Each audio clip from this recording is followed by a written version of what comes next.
Welcome to Experience the People.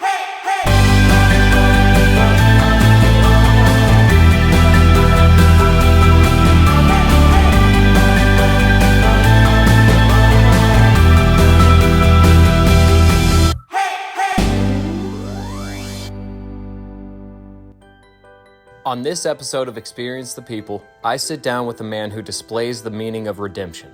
His road of life has had plenty of twists and turns up to this point, and he's a better man because of it. He's a dedicated husband and father with an abundance of wisdom. Please welcome my friend, Fred Matthews. Fred Matthews. Welcome to Experience the People, man. What's going on? Not too much, brother. How you doing? Doing well. Glad to have you on finally. We've been talking about this for so long. Yes, sir. Yes, sir. So long. Yes, sir. Yes, sir. Dude, what's it been, about a year we've been trying to get you on the show now? I would say so. How long's, it's been... Yeah, about a year. It's been 10 months since Keisha's show, right? Yeah. 9 or 10 months since Keisha's show, so. That's easily a year. Whew. That time get by you, don't it, bro? You don't even know. You don't even know. That time get by you, bro. I know. I knew it was coming up on like the 1 year anniversary of me launching Experience the People. Right. So, I guess it has been about a year I've been trying to get you on this show. That's crazy. Word. That's crazy. I'm so glad to finally have you on, man. Yeah, man. Well, look, we were talking earlier about your job working on these roadways, man. Like, right. that's a wild job. So you were injecting at high pressure this epoxy stuff, and it would foam up and build back up the foundation underneath the road? Yes, sir. Am I understanding that correctly? Yes, sir. And out of all 50 states, how many did you go to? Because you were talking about flying over to Nevada, you went over to Michigan, little special projects, like I've all in all. probably been to probably 25 of the 50, maybe half. I would have to say about half. Have you laid it out? You never laid it out before? Like, just pinpointed on a map or something? So I had this book. I was writing down every city that I hit and every, like, you know what I'm saying? And really? You were keeping track of it like that? And I lost count, bro, because I was in so many states. You know what I'm saying? So I didn't hit every state on the East Coast. Every state on the East Coast, all the way over to Iowa. Wow. And then, like, Nevada, Texas. Oh, wow. Yeah. You went down and then over some more? Yeah, Michigan. Did you get Cali? Did you get Oregon? Didn't get Cali, didn't get Oregon. Okay. All the way up, like I said, all the way up to the Canadian border in Michigan, bro. That's wild. Yeah. That's insane. So even Kentucky and stuff like that? Yeah, all over Kentucky. Really? We did 65 in Kentucky, which goes through Louisville, Bardstown, or whatever like that. It was like a 25-mile project that we worked on up there. Wow. In the wintertime, 10 degrees. Yes, sir. Did you see any of Keisha's family while you were up there? No. Not at that time. I didn't. Not at that time. I was just curious because I knew she was from Louisville. Yeah, but I remember that from the podcast. Yeah, we've been. Well, she's from Lexington, but we've been Lexington. Up there. I'm sorry. That's right. Dang it, man. Yeah, we've been up there a few times. I'm gonna have to edit that one out. Jeez, I feel like an idiot now. No, I'm teasing. I'm teasing. She wouldn't care. Nah, she cool with that. She cool. Yeah, man. No, but that's wild, dude. You're all over the place. And how much training did it take for you to get that type of position where you're actually, because you're actually the one shooting it in there, right? You're the dude down in the hole. So you start really from the bottom. You know what I'm saying? I basically started as a dude with the shovel. You know what I'm saying? Yeah. Scooping up the little leftovers or whatever from the other dudes. And then I got with a supervisor that was like, he was one of those like really hands-on type of dudes. So, like, he wanted to see you do it. And he just put me in the chair one day. It was like, man, this is how you do it. Started training me on it, you know? Yeah. And I just got comfortable with it, you know? And you just learn how to shoot. Like, you had to shoot in clicks, like in seconds. Because you have to put so many pounds per hole. The engineers only want so many pounds per hole. You know what I'm saying? And so it's calculated, you know. So you're like counting ticks in your head. head. Yeah, and you got a machine in your truck that you can hear. If you know, once you get seasoned, you can start listening. You start hearing stuff. You like feel it. Yeah, you can feel it in the gun. It's pumping or whatever like that. So you know, if they tell you, hey, we need 10 pounds in this hole, you know that's 120 clicks or whatever. So that's pop, pop, pop, pop, pop, pop, pop. You know what I mean? And without having to really count, you already get to that 120 clicks, and you'll know, like, I stop right there. Yeah. And then we had these lasers that actually sat on the ground, and any movement from the ground, the laser would trigger, and it would let us know that it's going up. You know what I'm saying? Because Wow. some So of these, you can so you know when to stop. yeah, you know, because you got to get it right to grade. It can't go over. You don't want it to go over. You can't do anything about it if it goes over. You know what I Ooh, mean? so over's worse than under. That's terrible. Oh, worst case That scenario. is terrible. How many did you have go over?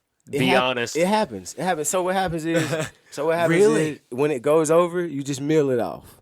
You know, Oof. It's just a lot of extra it's work. a lot of extra work. That's all.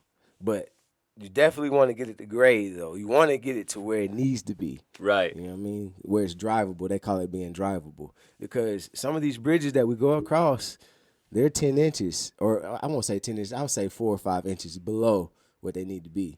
Really? Right. So when you go across that bridge and you get that bloop bloop, right at the Yeah. they call it the abutment, and then at the departure, Yeah. you hit that bloop bloop, and your Yeah. car drops a little bit. That bridge needs to be lifted up. It's supposed to just go. Really? Yeah. So, oh man, you dropping some truth bombs on me. I didn't know about all this. How long did you work at this place? Man, like almost 5 years. Wow. That's an awesome job, dude. That It's sounds a cool. Great job, Joe. It was a great job, bro. It was awesome, bro. I learned so much about just like maintaining the roads. You know what I'm saying? Fixing, Yeah. like, preventing the road washout before it happens. You know? Yeah. You know what I mean? Like, cause when that happens, it's bad. You know what I mean? And you worked all over the place. It didn't matter. Yeah, yeah. Mississippi has some of the worst roads. Mississippi. Yeah, they had some of the worst roads. You bro. said you had some family from Mississippi. Yes, I do. Yeah. All over. Did you see them while you were in Mississippi? I didn't. While you were working? I did. Dang, man, come on. See, so that side of my family, I'm kind of distant from. I got you. 'Cause, No, I like, know how that yeah, is. yeah. So I don't really know them like that. Yeah. You know, once my grandfather died, I don't really know nobody over there like that. So. Yeah. No, I got plenty of out-of-state family. I don't see them at all, dude. Yeah, Don't exactly. see them at all. Yeah. Don't talk to them, nothing. You Yeah. know, it is what I got family in the state I don't talk to. What you talking about? Right. Come on. You Yeah. know, that's real. Yeah. But anyway, that's such a cool job, man. I find it so interesting because we were looking at all that furniture in there that I covered with epoxy, and you were like, wait a second. Yeah. Like resin? And I was like, yeah. Yeah. Man. That resin, man. I did not. And that's what you were using Yeah. to pump up Yeah. these roads. Like that mixed with what else now? So there's resin, Mm-hmm. and then there's what they call ISO, which is it's like a darker fluid. It looks like syrup, really. It's really, really thick. You know what I'm saying? Yeah. And they got different mixtures of it or Okay. whatever like that. But when it hits that resin at that heat and that pressure, it's like foam, How much pressure are we talking? like at least 1500 PSI. Yeah, like pressure, Whoa. like some pressure. Whoa. Yeah, And like, you're holding this thing like a fire hose? Like No, paint the it's- picture for me. All right, It's a so- drilled hole. You guys have already drilled a hole and you've got a tube inserted? yeah. So I'm gonna give you the whole thing. So let's just say this is the road, right? Yeah. You're gonna go down 3 feet. Yeah. All right. At 3 feet, you probably won't need any tubing. So you may have to go down 6 feet because maybe the soil is weak at 8 feet. So at 8 feet, you want to drop an 8 feet tube, but to get 8 feet down, you got to drill 10 feet basically. Right. So you drill 10 feet, you drop an 8-foot tube down. You got this gun that's connected to a long, like 100-foot hose that's connected to this machine in the truck. Yeah, like a pump. Right. And exactly. And then so at the end of it, it's just like a regular gun with a trigger.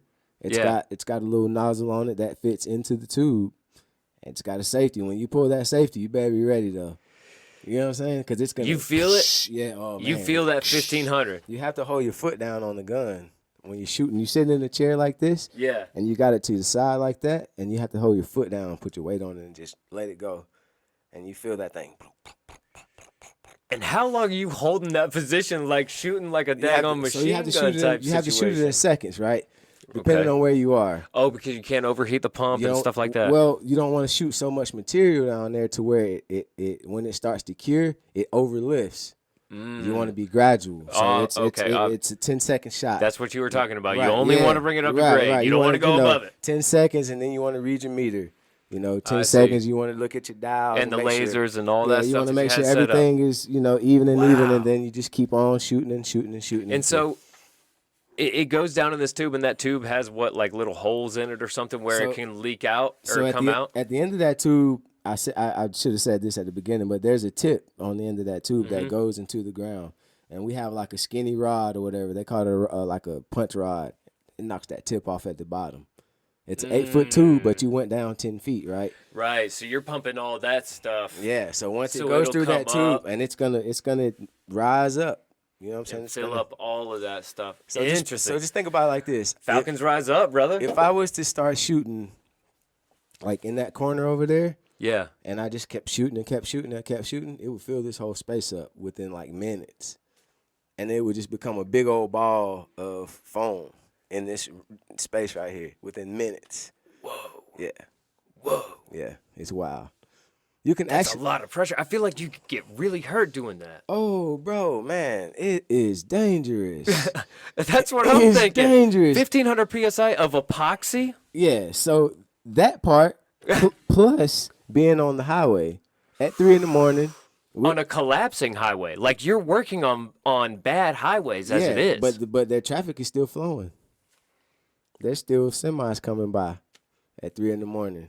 and it's 10 degrees outside, and it's Manhattan traffic, or it's Highway 65 Louisville traffic, or it's Philadelphia's traffic. Like it's hot. It's You're stressing me out just telling me about it, dude. I-75 Detroit, downtown Detroit traffic, bro. You're Shooting stressing past me you. out just telling me about it, All right, dude. so I'm gonna tell you a story, right? So listen, we're up on we're doing a project on 75 in Detroit. Mm-hmm.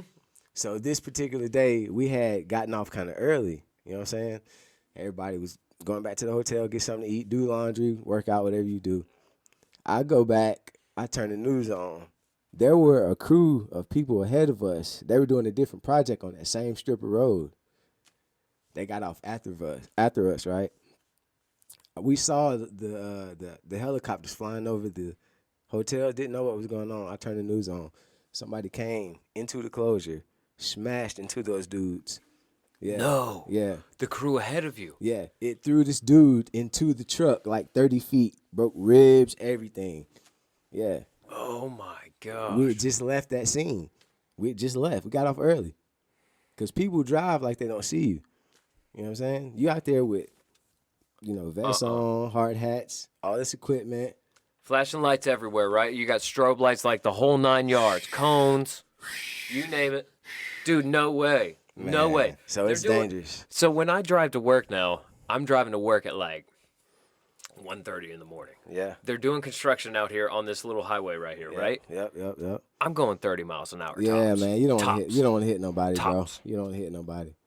Tops. You don't want to do that. I'm not like I am so careful. And it freaks me out. I'm already paranoid because there's like strobe lights and everything going off. Like they make it happens. as Happens so much though. I know that's Happens a scary, lot. dude. Yep. But what's crazy to me is some of the workers just seem so nonchalant about it too. You kind of like don't think about it because you got a job to do. It's like I this is how I feed my family. I cannot not do my job. You know what I'm saying? So Yeah. you just kind of learn to just deal with it.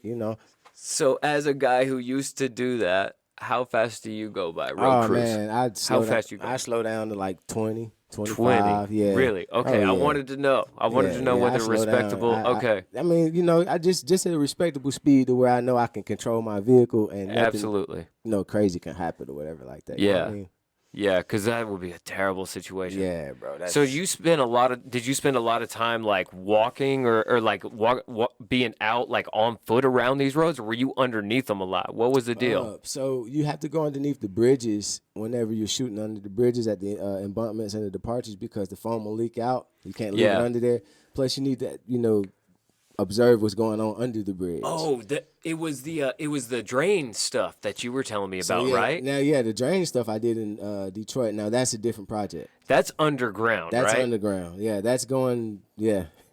Like you're underground. Yeah, you're And then storm drains, and so the project I did in That Nevada. doesn't sound good. Yeah, it was bad. So the project I did in Nevada, I was telling you about, right? Man, it was a resident drain, bro. It ended up being a sewer drain. Worst thing I ever did. A residential sewer drain? Man, bro, they wanted me to isolate. They wanted me to insulate it or whatever, right? Mm-hmm. So I had never done residential drain before. I've only done storm drains along the highway, which are, they're filled up with trash and stuff, but they got trucks to come out there and pump that stuff. Right. A residential drain, sewer drain, you know it's in there, right? Yeah, I mean, It's everything. Man, it's the top of the morning and we out here on this project, bro. I'm draped up in everything that I gotta wear. They let me down. They had to let you down on the pulley system. You had to wear like a, Sure. and so I'm down there, and then like it's flowing, and then you just see tissue, and you see poop, and you see tampons, and you see everything, and I was just like, oh. And you're walking in it. Oh, I'm not walking in. I'm standing like they had like these two little basins on the side where you could rest your feet. Okay. Thankfully, Yeah. I didn't know that. So was you gonna, like shimmy a. I'm shimmying, yeah, because I have to drill like in this space around me. It's like a 4 foot, 5 foot diameter, right? I mean radius or whatever. And I have to drill into these, holes into these joints to figure out where the loose joints are to be able to put the material into the wall to chase the water that's already out and prevent more water from going in. And I have to do all this without stepping in the poop and the flow and pee and the whatever. Bro, And how did you get turned on to this job, period? Man. Like who, not who, I don't really care who, but like what made you think I'm going to go out there and fix roads? Like you know so much about this. Like what made you? Glad you asked that. So, I just came home, right? And bills needed to get paid. Sure. And shout out to my homeboy Jermaine, man. My homeboy Jermaine owns a painting company, Okay. JG Painting. And he gave me a job, you know what I'm saying? And I know why he gave me that job, you know what I mean? He gave me that job because he knew I needed a job. That's my dog, Yeah. you know what I'm saying? He didn't want to see me hurting. He just But knew you needed one. I I turned the light off. And Yeah, you can keep talking. Whatever. and so I get it. he gave me a job painting, but then it got slow. You know what I'm saying? He told Yeah. me, and he told me straight. He was like, "Bro, it's kind of slow. I don't really have a lot, going on." So I knew I needed to get another job. You know what I'm saying? So I went up to Labor Finders up on Bullsboro. Mm-hmm. Right? We were staying in Columbia Garden at the time, Columbia Woods. I mean, at the time, and the dude up there name was Byron. Shout out to Byron. I forget his last name. That dude was awesome though. I went up there and I told that dude my story. I told him straight up, like, bro, I just got out. I need a job, man. Yeah. Like today. He was like, all right. So he sent me over to Continental out in Hoganville. That was, The tire place? yeah, bro. But it's the yarn factory though, right? What? Yeah. So look, they get 6 months. Yarn? Yeah, it's yarn. It's actually the thread that goes in the tire is what they manufacture at this plant. Really? Yeah, it was a cool job. Didn't really pay a lot, and they wasn't gonna hire me because of my background. 6 months after I worked there, they told me that. Right? So you're working there as a temp, and they're like, "Hey, sorry." Yeah, this ain't gonna- there's no chance you're gonna have this job because your background. But you can keep working though. Ugh. Nah. without getting the benefits of being an employee there. Right. So Yeah, I no. of course quit, and that was all in the midst of my brother, finding out that he had cancer, and he ended up passing away. So all that happened at the same time. Your brother. Yes. My older brother, man, my dog, man, passed away at 39. He's 39 years And you're old. what, 31? I'm 39 now. No, at the time. Oh, at the time I had just turned 32 32. because I had just got out, and I had only been out 11 months.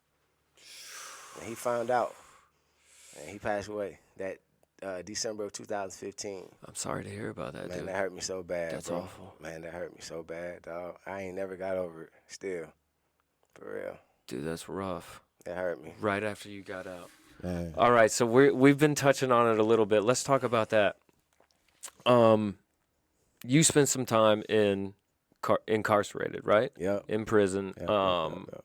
21 to 31, Yep, right? 20. Ages 21 to 31. Yes, sir. So I want to there's a few reasons why I think we got attracted to each other. So in like just really bonded quickly. One of them is drumming, right? And I Right, wanted right. to save that for the podcast, but we couldn't, man. We had to hit it. We were Right. talking about it before the podcast, Right, unfortunately, right. but for some reason, it seems to me like drummers seem to migrate to each other. You told me you play drums, right? Yes, sir. That's amazing. Like it blows me away every time because these dudes that I just click with, right? They just turn out to be drummers. Chuck at work, Right. drummer. Nice. Did not know that. You wouldn't know it, right? Drew, my brother Drew, Yeah. drummer. Didn't know that either. Right? That's crazy. You wouldn't. That's It's just crazy how we just seem to click, right? Right, So right. that was one thing. And another thing is, I don't know how to phrase this, but it was like my life was totally different from those same ages. Right, right. You know what I mean? Like when you told me that the other day, like your ages, that you were incarcerated, I really related to just the change. That was it was a complete 180 for me too. But that was one of the reasons why I want to have you on the podcast. And also, I just find your story so inspiring. I was telling you about that before. Like, this is break the mold stuff. And then of course, Appreciate you that, mentioned man. Thank you. what you mentioned before the podcast. Again, we'll get to that. But just where are you from? You're from the west side of Atlanta, right? Yep, yep. I'm from Just- Adamsville. Adamville. Adamsville. Okay. That's Zone 4. Come on. The area and the section is MLK, right off of Boulder Park. I started in apartments called Brownlee Projects. And then from there, we moved to London Town, which is, they still up, but it ain't what it is. It's not what it used to be. Yeah. And Cushman Circle. So, that's kind of like the section right there. I got you. Yeah, I got you. yeah. So you were all over the place? Oh, man, my whole family are from over there. It's nothing for me to walk outside and walk the auntie house right there, auntie house right here, grandma house right here, grandma house right here. Really? Man, my cousins on both sides was in the projects with us. In the same project? Everybody was in the same project. Everybody rode the school bus together. Yeah. If you fought one of us, you already knew what was gonna happen. We gonna smash everything. Yeah. The only beef we had was the other bigger families that was like around us, or you was just cool with our family. That was Right. it. You know what I'm saying? Like it was too many of us. Yeah. Everybody knew everybody. So yeah. So you were born in the projects? Were your parents in the projects when you were born? My parents was living in Brownlee. Yeah. We moved out of Brownlee to London Town because somebody broke into the house and stole my pops. Stole a pistol and stole, I think, some stereo equipment. And I remember walking in the house saying that they stole my cookies. 'Cause I was like 3. I was like. You didn't know. You were just, I you ain't- wanted to be pissed off like dad, right? Is that what it was? You just wanted to be pissed? They never let me live that out, right? They always tell me about that. Like I went in there, it was like, oh, they stole my cookies. Yeah. I was about 3 years old. You know what I'm saying? You didn't know, man. Yeah. So my pops, right? He always worked. You know what I'm saying? He never Yeah. was a street dude. He always worked. Yeah. But pops always was a hustler too, though. Mm-hmm. You know what I'm saying? I later found out that like pops I think he used to sell a little liquor, little shots and stuff on the side, and you know what I'm saying? Like he just Yeah. little side stuff, nothing major. Yeah. And so I think they just eyed him, seeing that he was the one that provided for his family. You know what I'm saying? He always kept my mom in a good car, him in a good car. Right. And so they just eyed him. And so we moved to the apartments right next to the project, you feel me? But I still had to cross through there, though, because there was fam still over there. Right. So, Yeah. yeah, So you were over there all the time. all the time. That's awesome, dude. That's Yep. so cool because that's kind of what we're trying to create over here is just a family environment. Yeah. Like, I know it's not the projects, but it doesn't really matter. I Yeah, just want to yeah, be yeah, close to the yeah. people that I love. You know what I'm saying? Right, Like, I right. want my kids to be able to bounce from house to house. I Yeah. mean, you were Yeah. seeing that. Like, Right, we right. call it the cul-de-sac for a reason, man. I did that. I drew it into, like, the basketball Right. cement when Right. concrete when That's I did dope. that. That's dope. That's You good, know? though. That's that village mentality. That's right. See, that's what I'm saying. Like, I remember that. Like, aside from the stuff that went on, the crime or whatever, Mm-hmm. that came with being from where I was from, of course that stuff happened. But I'm saying, like, my memories, though, are when I was outside with my cousins. We was out Mm. there playing football, riding bikes, you know what I'm saying? And all that good stuff, you know what I mean? That kids Right. don't do now. Kids don't really do that now. Yeah. So the fact that y'all created over, that's awesome, bro. It's We're kids- working on it, dude. We're working on it. We've got a few more houses in the cul-de-sac. We got to get occupied, though. Yeah. We're speaking it into existence that you and Keisha get we one need of to them. get one of them houses, Jack. You know what I'm saying? For real. Helena Court, baby. Come on. I'm telling you, man. It's gonna happen. We need it. We need it. Yeah, I can feel it, man. I can feel it happening. Come on. Yeah.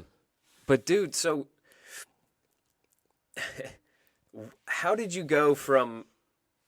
So you're living in these apartments. How old were you when you guys moved to those apartments? Man, so from Brownlee, I think I was 3 or 4 when we moved from there to London town. Yeah.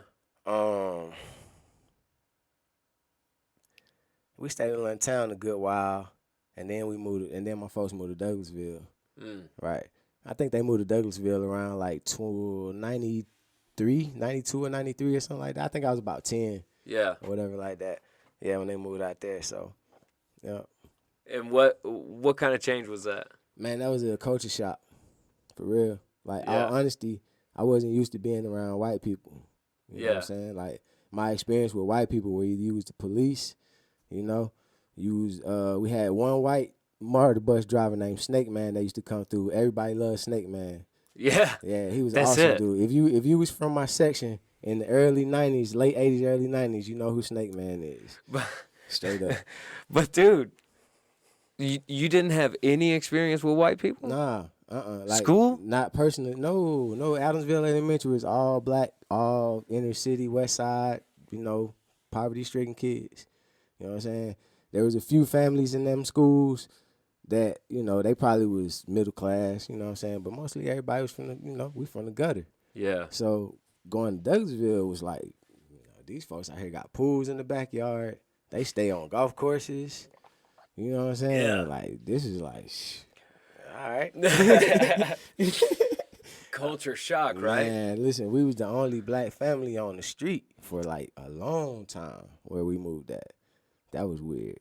You know, we ended up making friends, of course, but Yeah. for a minute it was just like, going outside was different. You know, when I go outside now, it ain't nobody, grandma ain't right there no more. Right. Auntie ain't right here. You know, it's Right. It's just like, What's going on? you feel me? So, yeah, it was weird. It was You're weird. 10? Yeah, it was weird. That's a strange time to change like that, Yeah. too. So what I did was I spent a lot of time at my grandma's house to get away from Douglasville. So you'd come back. Oh yeah, I essentially just went to school in Douglasville, and every chance I got to go back to the west side, and my mama say, yeah, my daddy was still working 2 jobs on the west side basically. He had to come through there every day. So every opportunity I got to go back, I was gone. Then what was the point of moving to Douglasville? For my parents, it was to get us away. But I couldn't let it go. You know what I'm saying? I wasn't at that age where I understood their vision. You know what I mean? Yeah. And what they was trying to do. So I Yeah. didn't really appreciate it. Yeah, I got you. So what did you find yourself keep going back to? What did you find yourself keep going back for? Because my cousins and them, they was getting money. You know? Yeah. My older cousins at the time, you know, once again, y'all know, anybody from my section know, my cousin them, they was doing their thing. And it was attractive, you know. It was fun. I could just walk through there and know everybody, like no worries, you know. It's just like that was home, you know what I mean? So we do stuff like get on the MARTA bus, go to Greenbrier, or ride down to the Omni. Back then, the Omni had they had the gold mine. Remember, it was like a little gaming spot or whatever. So yeah, so we would ride down there, you know, play games, go to Underground, you know. Right. Before they closed Underground, then they reopened it, then they closed it again, then they reopened it. So that's what I loved about it. I couldn't do that in Douglasville. I couldn't get on the MARTA bus. I couldn't do nothing like that in Douglasville. You know what I mean? So it was just different. It was different. Yeah. What we already broke it. I kind of broke it, unfortunately, that you were incarcerated from 21 to 31. One question that I wanted to ask you was, when do you think you committed your first crime? Oh, man, I committed my first crime probably around about 10, 11. Yeah? What did you do? You remember it? Yeah, I was already I smoking. don't. I say I don't. I kind of do. Yeah, we used to steal from the store, though. That's back what I'm then. saying. Steal candy and stuff That's like what I'm that. saying. You know what I'm saying? That's when I stole candy. Yeah, and then, like, you know, and then back then, you know, going in your car was a big thing. If we find an unlocked car, you know, stealing chains, CDs, cassette tapes, And Lord forbid we find a pistol, but you know what's 10, going 11? Oh yeah, if we find that pistol, you know what it is. You gonna hear that thing at night. We gonna ring it off. You know. At 10, 11. Oh yeah, yeah. That's awesome. Yeah. Because I'm thinking, it's blowing my mind right now because my boy's 10. Yeah. And he's not going down that path. That's awesome. And I'm thinking about That's that. awesome. That's like that thought came to my That is mind. My awesome. boy's 10 Right. and he's not doing Right. that. And And look- I was like, that's awesome. And, look, and that's why my pops and my moms worked so hard to get us away from that. They took yeah. it. They I'm did- not, I don't mean that as an insult. I know that. I know that. I don't mean that as an I insult. know that. I know what you mean. I'm But- sorry if it no, came across that way. No, not at all. I was Okay. just in their defense. I'm just saying, like, I know now why they did that. You know what I'm saying? Yeah. That was the purpose, to keep us away from that. You know, me and my siblings, whatever. Yeah. Like my little And brother. you weren't having it. Nah, man. I always been rebellious, man. Not like I'm bragging or nothing, but that was just I was that child. You know what Yeah. I'm saying? So, my little brother, his experience was different. You know, Yeah. he's a suburban kid all the way. Right. And I used to tell him all the time, like, be proud of that, bro. Like, don't try to act like the kid from the hood. Mm. You know, just cause your fam over there, just cause your roots over there, that's not you though. Act like you know, Right. the suburban kid that you are, cause that's what you are, bro. Right. It's totally And fine, right? It's okay. It's totally fine. Yeah. You know, hey man, I went to school in the suburbs and kicked it with the suburban kids, but I still had the mentality like I was on the west side. So you see what happened to me. Yeah. Yeah. You know? Yeah. Yeah. I mean, yeah, but at the same time, like, I give my parents a ton of credit because they were awesome. They gave me I had an awesome childhood. Yeah. I really did. I was Right, super right. fortunate. I didn't hurt for nothing. Right. Not one time did I hurt for anything, never. But I still went down a totally wrong path. Right. It happened. They didn't like spoil me with money or nothing. It's Right. not like they were just giving me cash or nothing. I just found my own way. You know what I mean? I understand. I don't know how. I don't. It's funny how that works because like I'm the same with you. I can remember committing I was probably stealing from the store at 10, 11. Yeah. I wasn't getting into no cars by then. But I was skipping school. Right. That's a crime though. And That's I was, truancy. you know what I'm saying? That's a crime. I was Truancy. like, I was getting drunk. I was a crime. You know what I'm saying? Like I was doing all of Yeah, those that's- things. all I that's was a I was crime. getting dabbling. Yeah, I was yeah. starting to dabble by that age. That's how it starts, man. That's how I it was starts. dabbling by that age. Like now that I'm thinking about it, I'm like, what was the first time I got high? I think I was 10, Yeah. or maybe I may have been 11. I was 11, I Yeah. think. Because that was like the norm back then, really. You know? Yeah. It really was, you know. Yeah, that's what I thought. Exactly. Like, to taste the beer back then, like, Yeah, that was the norm. yeah. You know, drink a beer when your folks ain't looking. Dude, Man. I remember stealing cigarettes when I was like probably 5th grade. Yeah. Probably, Yeah, I was probably yeah. in 5th grade when I was Yeah. like stealing cigarettes out of my dad's cigarette pack. Man, my pops worked for McKesson, right? For a Yeah. distribution company. It was a liquor distribution division that he drove for. He always drove trucks. He got a CDL, right?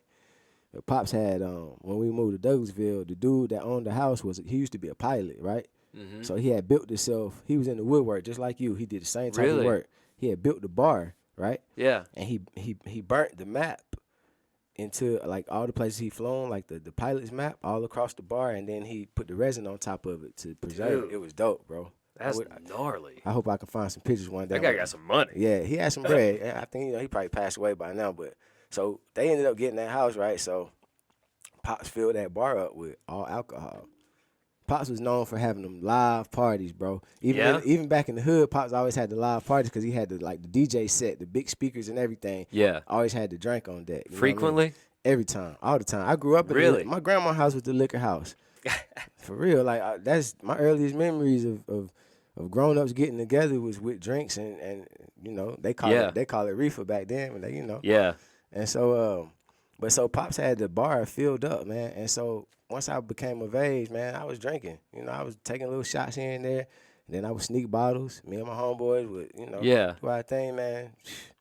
By the time I was 21, I didn't even really want to drink no more.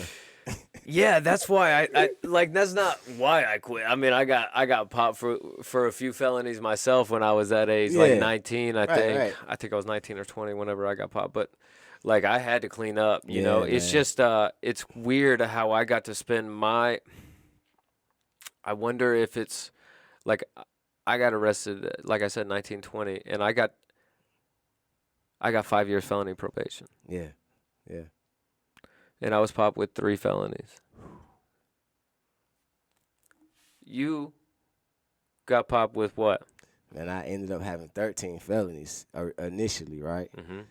But part of the plea bargain that me and my homies took was you plead guilty to 2 of the major felonies, which was armed robbery, aggravated assault, Mm-hmm. or you go to trial on all 13.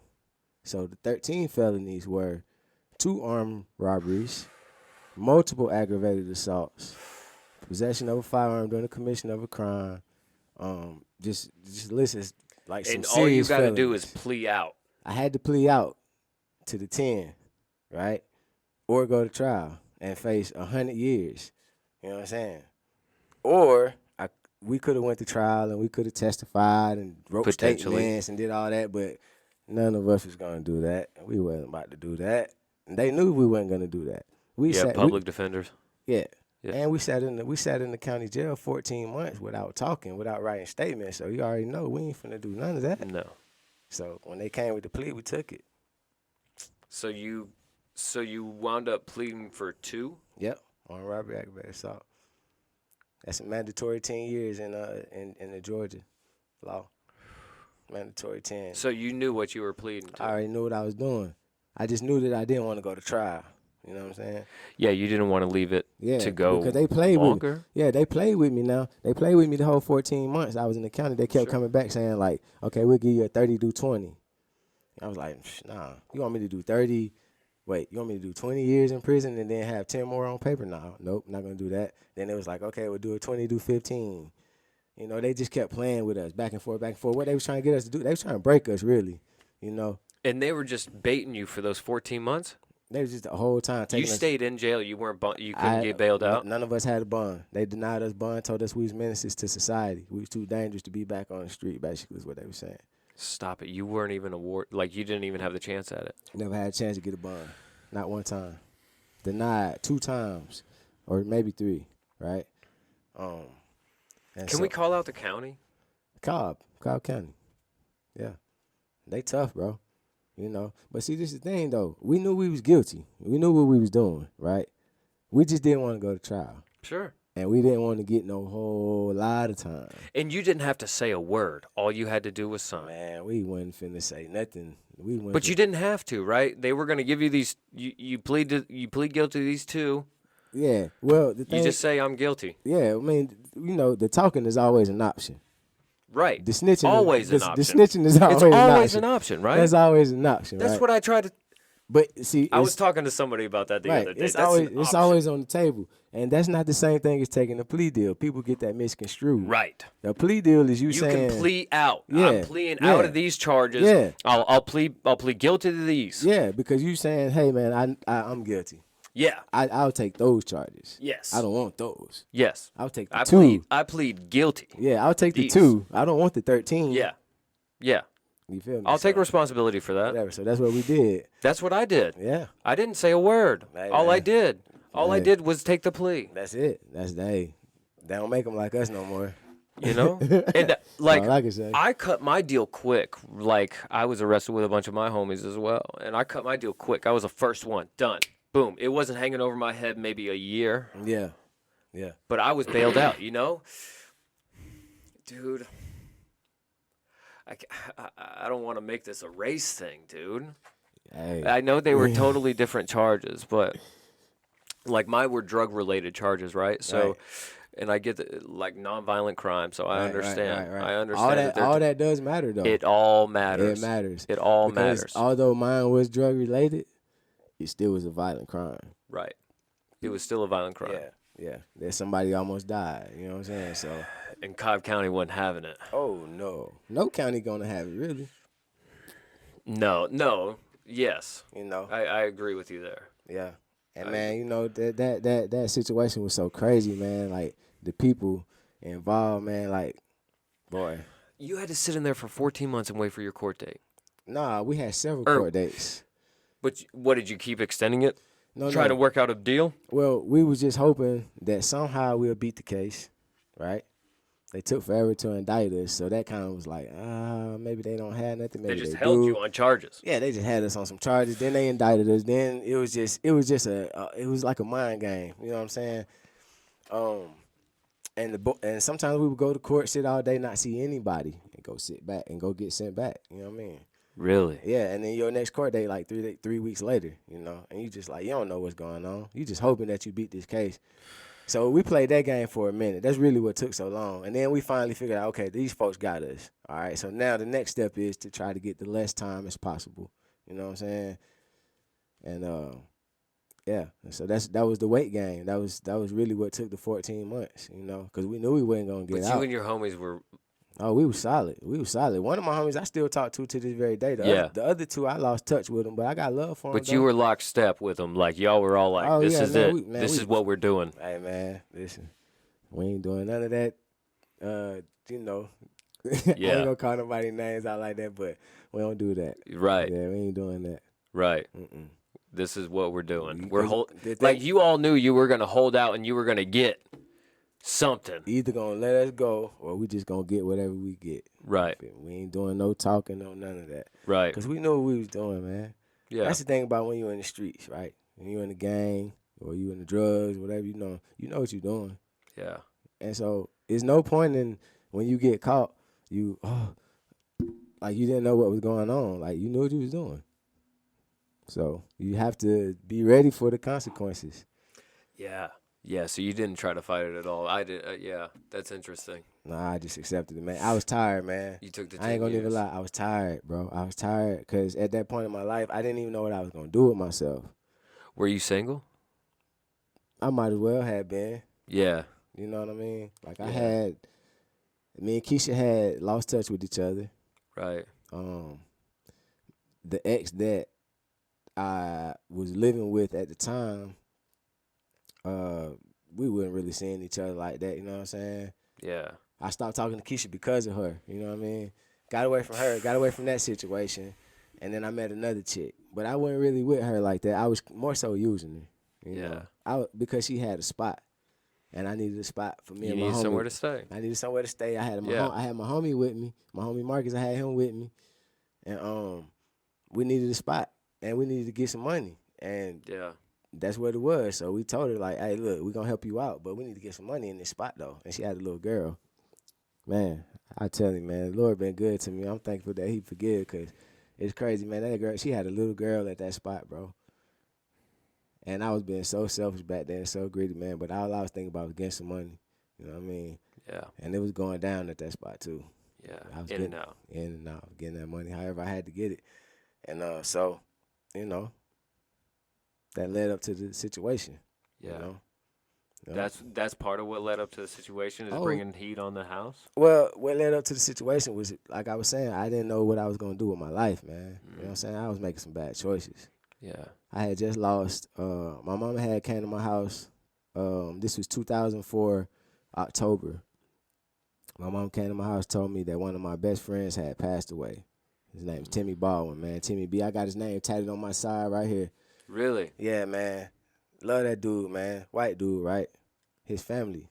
He's the son of 2 doctors, right? But they was divorced, right? Man, that's the first, like, going back to, like, Douglasville and getting integrated, that was my first introduction to, like, how white families have dinner at certain times, how they, you know, how they do things, because his family brought me in like that, you know what I'm saying? For real, man. And so we just grew up and we was tight, you know. He died. So that hurt. So then, right, my mama came back and told me that at the time I was in the reserves. So they was trying to send my reserve unit across the seas. I was like, man, look, I ain't with all that. You feel me? You ain't trying to go overseas 2004, bro. I ain't trying to do all that, man. I was trying hot and heavy at that time, too. I ain't go for all that. You know what I'm saying? Golly. I went to try to, you know, create some opportunity for myself, but I ain't imagine trying to go over there and do all that. You feel me? No. Plus, see, I was conscious, man. I was conscious of, like, how the government be moving. I always been conscious of how the government move, how they trick us. And so my thing was, like, man, why would I go and tear up somebody else's country, you know what I'm saying, for you? You know what I mean? Muhammad Ali. But you don't even take care of us over here, though. You He know? was famous for that, right? Like they just did just now with this, not to get all political, but with this Ukraine stuff, man. How you Yo. gonna send all this bread over here to these people, and we over here paying these high gas prices, Come on. food taxes, How much did they send over there? It was some billions, it was bro. like 70 billion, Some right? billions, bro. I hope I'm not misquoting that. Golly. And we over here hurting, bro. I'm talking about hurting. Some people I know are hurting. And see, I've always been conscious of how the government move, bro. Inflation is real right now. So that back then I wasn't hearing that. I wasn't trying to do all that. So that led me into kind of running in like a running mind state. Like I was like, whatever. I'm just finna get out here and get this money. I wanted to be a rapper. I was trying to live a rapper lifestyle. Were you already messing with the drums by then? Oh yeah, I had been playing the drums since I was 4, man. I taught myself how to play the drums. Stop it. Yeah, bro. My godfather brought me a drum set in Brownlee Projects. I got pictures of it. Really? One of my earliest memories of playing the drums right there in Brownlee Projects. My godfather brought me that, man. And him and his wife, Janice. And I beat on that thing. And then a couple years later, when we moved to Douglasville, we had a basement. My folks bought me another drum set, like a bigger drum set. Yeah. And my pops, he always loved music. He always was big into funk and all that, jazz, whatever. He would put on Jimi Hendrix though, and just let me mob out the Jimi Hendrix. So that's how I learned. Yeah, I learned by playing Jimi Hendrix. Why Jimi Hendrix out of all of those? Like, what made you latch onto that and try to play with that? I like what he was talking about, man. Really? I did. I just thought this dude was weird, Weird. but he like smart though, Smart. like genius smart. But like it was, I don't know, it was just something about him I just couldn't. Yeah. I couldn't turn away from. No, man. I got a weird theory on him. Yeah. With like all of the psychedelics that he did. And like Yeah. I feel like those made different Man, connections in yeah. his brain. So like he could the music, think the differently. music was great, bro. BB King, I was another one I used to listen to. Yeah. I actually have a family love member. B.B. King. I have a family member that actually played with BB King in his No way. earlier days. Yeah, bro. This is some of my Mississippi family members, man. Johnny Matthews is his name. My pops told me that when I was I think I was still down when he told me that. But he had this picture that surfaced of BB King when they was like, man, they was probably like 21, 22 years old. They was some youngsters. And Johnny Matthews Playing guitar with him? Played- What was he I playing? think he played the bass for him. Play back the then- bass? back That's then, yeah. awesome, man. Yeah, that's pretty dope, ain't it, man? That's freaking awesome. Was he Yeah. playing a stand-up bass like a G? Nah, just that regular. No, you know what I okay, he mean? had that Yeah. electric bass. Okay, Yeah. I didn't know. Oh, yeah. Dude, you know, you see some of those old timers playing those stand-up basses. Those things are so gnarly. Yeah, man, that's pretty dope, man. So But anyway, I know I sent you on a sidetrack. You wanted to be a rapper. You thought you Yeah, wanted to be a I wanted to rapper, do but that. you were running. I was running, man. You know, see, the thing about it was, like I say, I was young, trying to live that rapper lifestyle, thinking that mean I had to be in the streets doing what I'm talking about. When really, I ain't had to be in the street. I could have been working the job, getting some legal money, and just working on creating a record label, making music on the side. Did you know that at the time? Not really. I didn't really know that at the time. That's something I've always wondered. Like, and this is a perfect opportunity for me to ask this because you're someone from that kind of background. Like you just told me your background. Dang, I turned the light off again. All right, you're someone that has this background that I was wondering. Like, do you know that there are other ways? Like, I know you're talking about your whole family. This was a thing. Like, grandma, liquors everywhere. Your dad's a partier. Like, all this is going down. Your cousins. This and that and the other. Like, did you know there was something else you could do? Like, I mean, yeah. your pops was working a job. Yeah, my pops worked 2 jobs. He worked Two 2 jobs. So Yeah, there you I would go. say So he- you knew there was other things. Yeah, for you yeah, to do. yeah. I never lacked opportunity, bro. I never lacked opportunity. I got a cousin that she had pharmacy. She went to Spelman, went to Xavier. I got people in my family that did things, you know what I'm saying, military dudes and everything. So you knew there were other options. I knew it was other options. You know what I'm saying? I'm not gonna sit here and act like I lacked opportunity. It was the choices I made. And I made those choices based off of what I kind of saw in the beginning of my life. You know what I'm saying?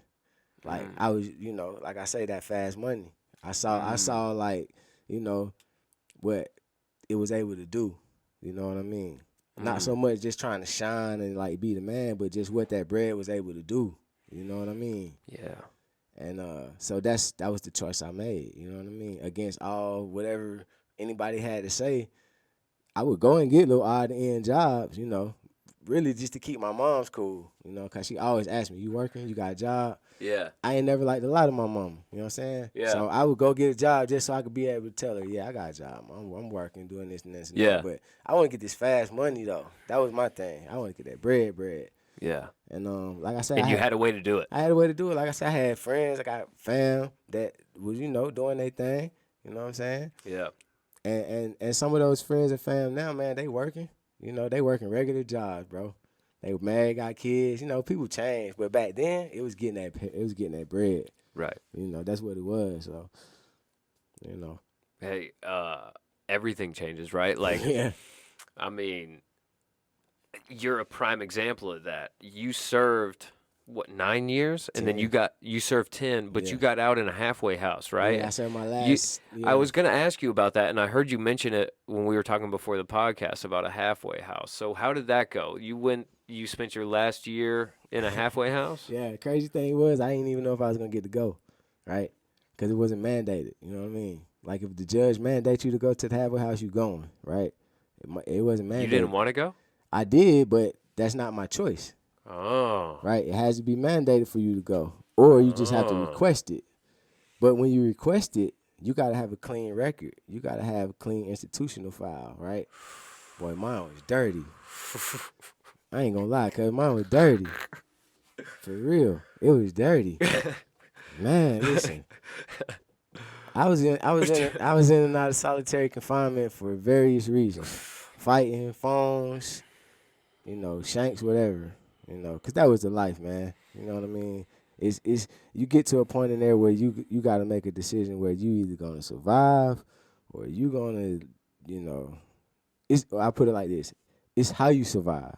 You gonna survive like the predator, or you gonna survive or not survive like the prey, because the prey don't survive. You feel me?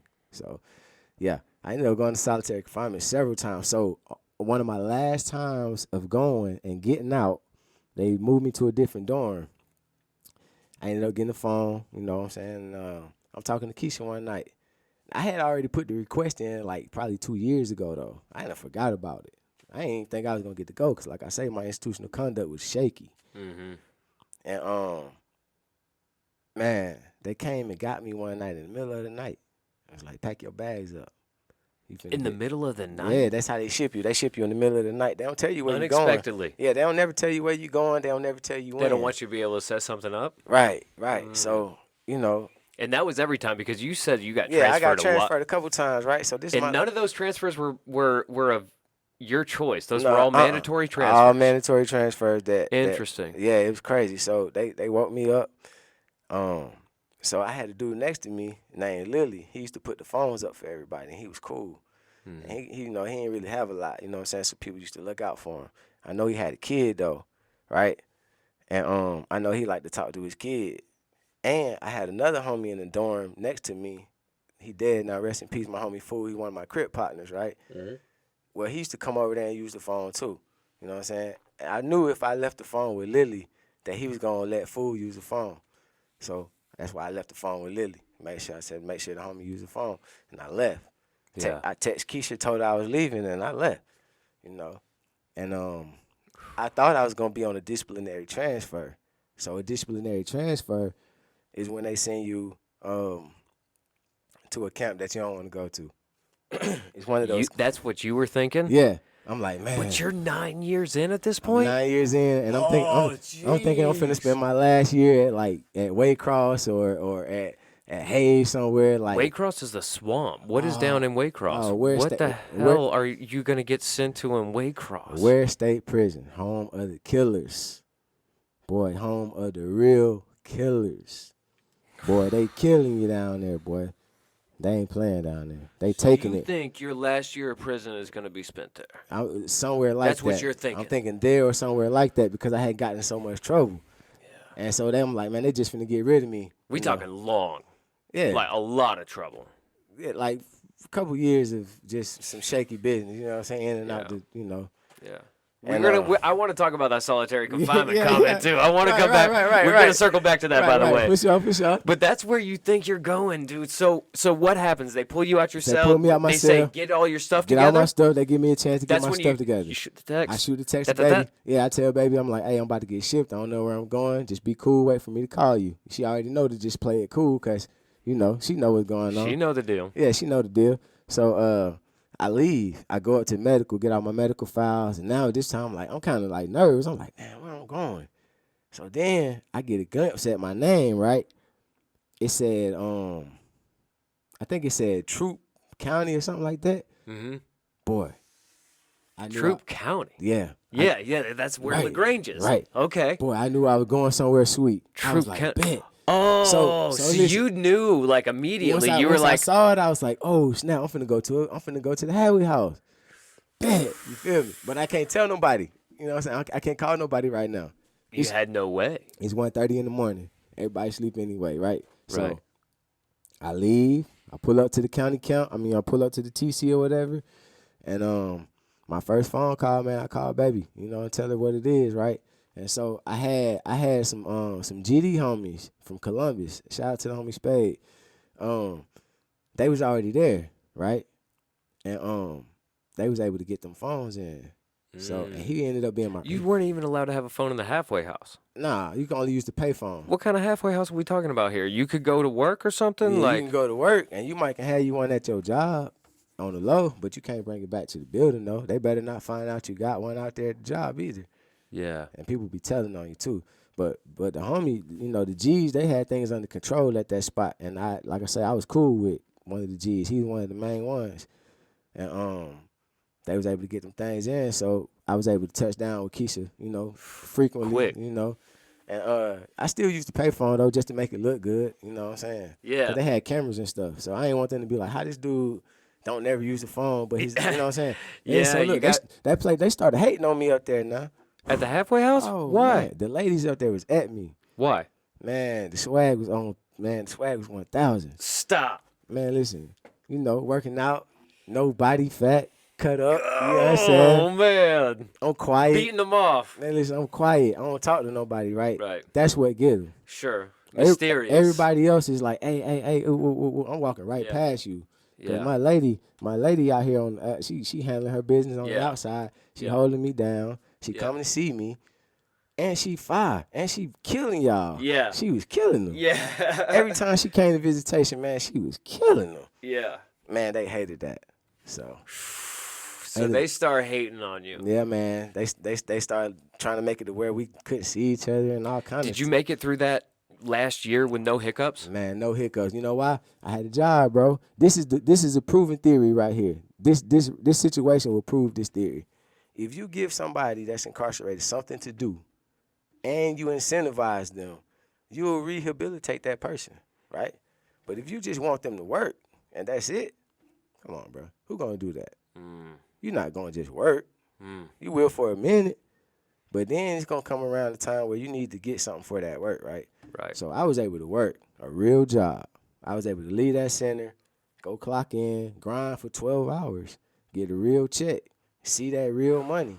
I couldn't really have the money like that. It was going into an account. I was only allowed to have like $30 a week cash on me. You know what I'm saying? What? Yeah, bro. And so, What? yeah. And that's how I learned how to just live off of just a little bit. You know what I'm saying? I had been used to getting bread, selling weed, selling coke and all that. Now I'm, you know, used to living off of just a little bit. You feel me? Yeah. That was a humbling experience. But taught me a lot though about budgeting and everything. So I had to work. That was a part of the program. You had to maintain your job. You had to, you know, make it through shakedowns. You couldn't have nothing, you know what I'm saying? And so then I was able to get passes, right? So a pass was I was able to go home one day a week for 8 to 12 hours. You feel me? And then come back. 1 day a week? One day a week, 8 to 12 hours. So I was working for that. That was my incentive, the check and being able to spend time with my family. That's what kept me focused, bro. I was easy. And were you going straight to Keisha? Oh, man, she couldn't pick me up. What? That was part of the hate. Yeah, they made my mama had to come. So she had to come with my mama. She had to literally walk in there with It my had mama. to be someone related to you. It had to be my mama because we wasn't quote unquote married. You know what I'm saying? But that was really just some hate. What does that matter? That was just some hate, bro. That's hate. They just saw that bad lady walking up in there coming to get this dude that they don't know nothing about. They're trying to figure this dude out. Yeah. And that's what it was. So I was working for that, man. So I would come home, kick it with the fam, and go back, you know. And I did that up until it was time to go. Until it was time to get out. Bro. Yeah. Bro. So we got to circle back to the solitary confinement. Right. I've thought about this a little bit. Like I can't begin to wrap my head around it. So I know, and I sound so naive this whole podcast probably, and it's because I am. I don't know any better. All right, I'm trying. That's why I'm asking these questions. That's why I'm sitting here. Part of why I'm sitting here talking to you. I'm freaking intrigued, right? So Right. Could anything prepare you for solitary confinement? Not at all, sir. We talked about this before. Your longest stint, 36, 37 days, something like that, right? Right at about 40 days. Yeah, right at about 40 days, something like that. 36, 37, 40, something like that. It was a good minute. Yeah. And there were several stints in it. Oh yeah, I've been there a couple times, man. Was there worse punishment? I mean, besides like, what? Not in the prison system. There's no worse punishment, right? There's nothing worse than a solitary confinement, bro. Even people on death row got it better than solitary confinement. You wouldn't even believe the stuff that people on death row got, man.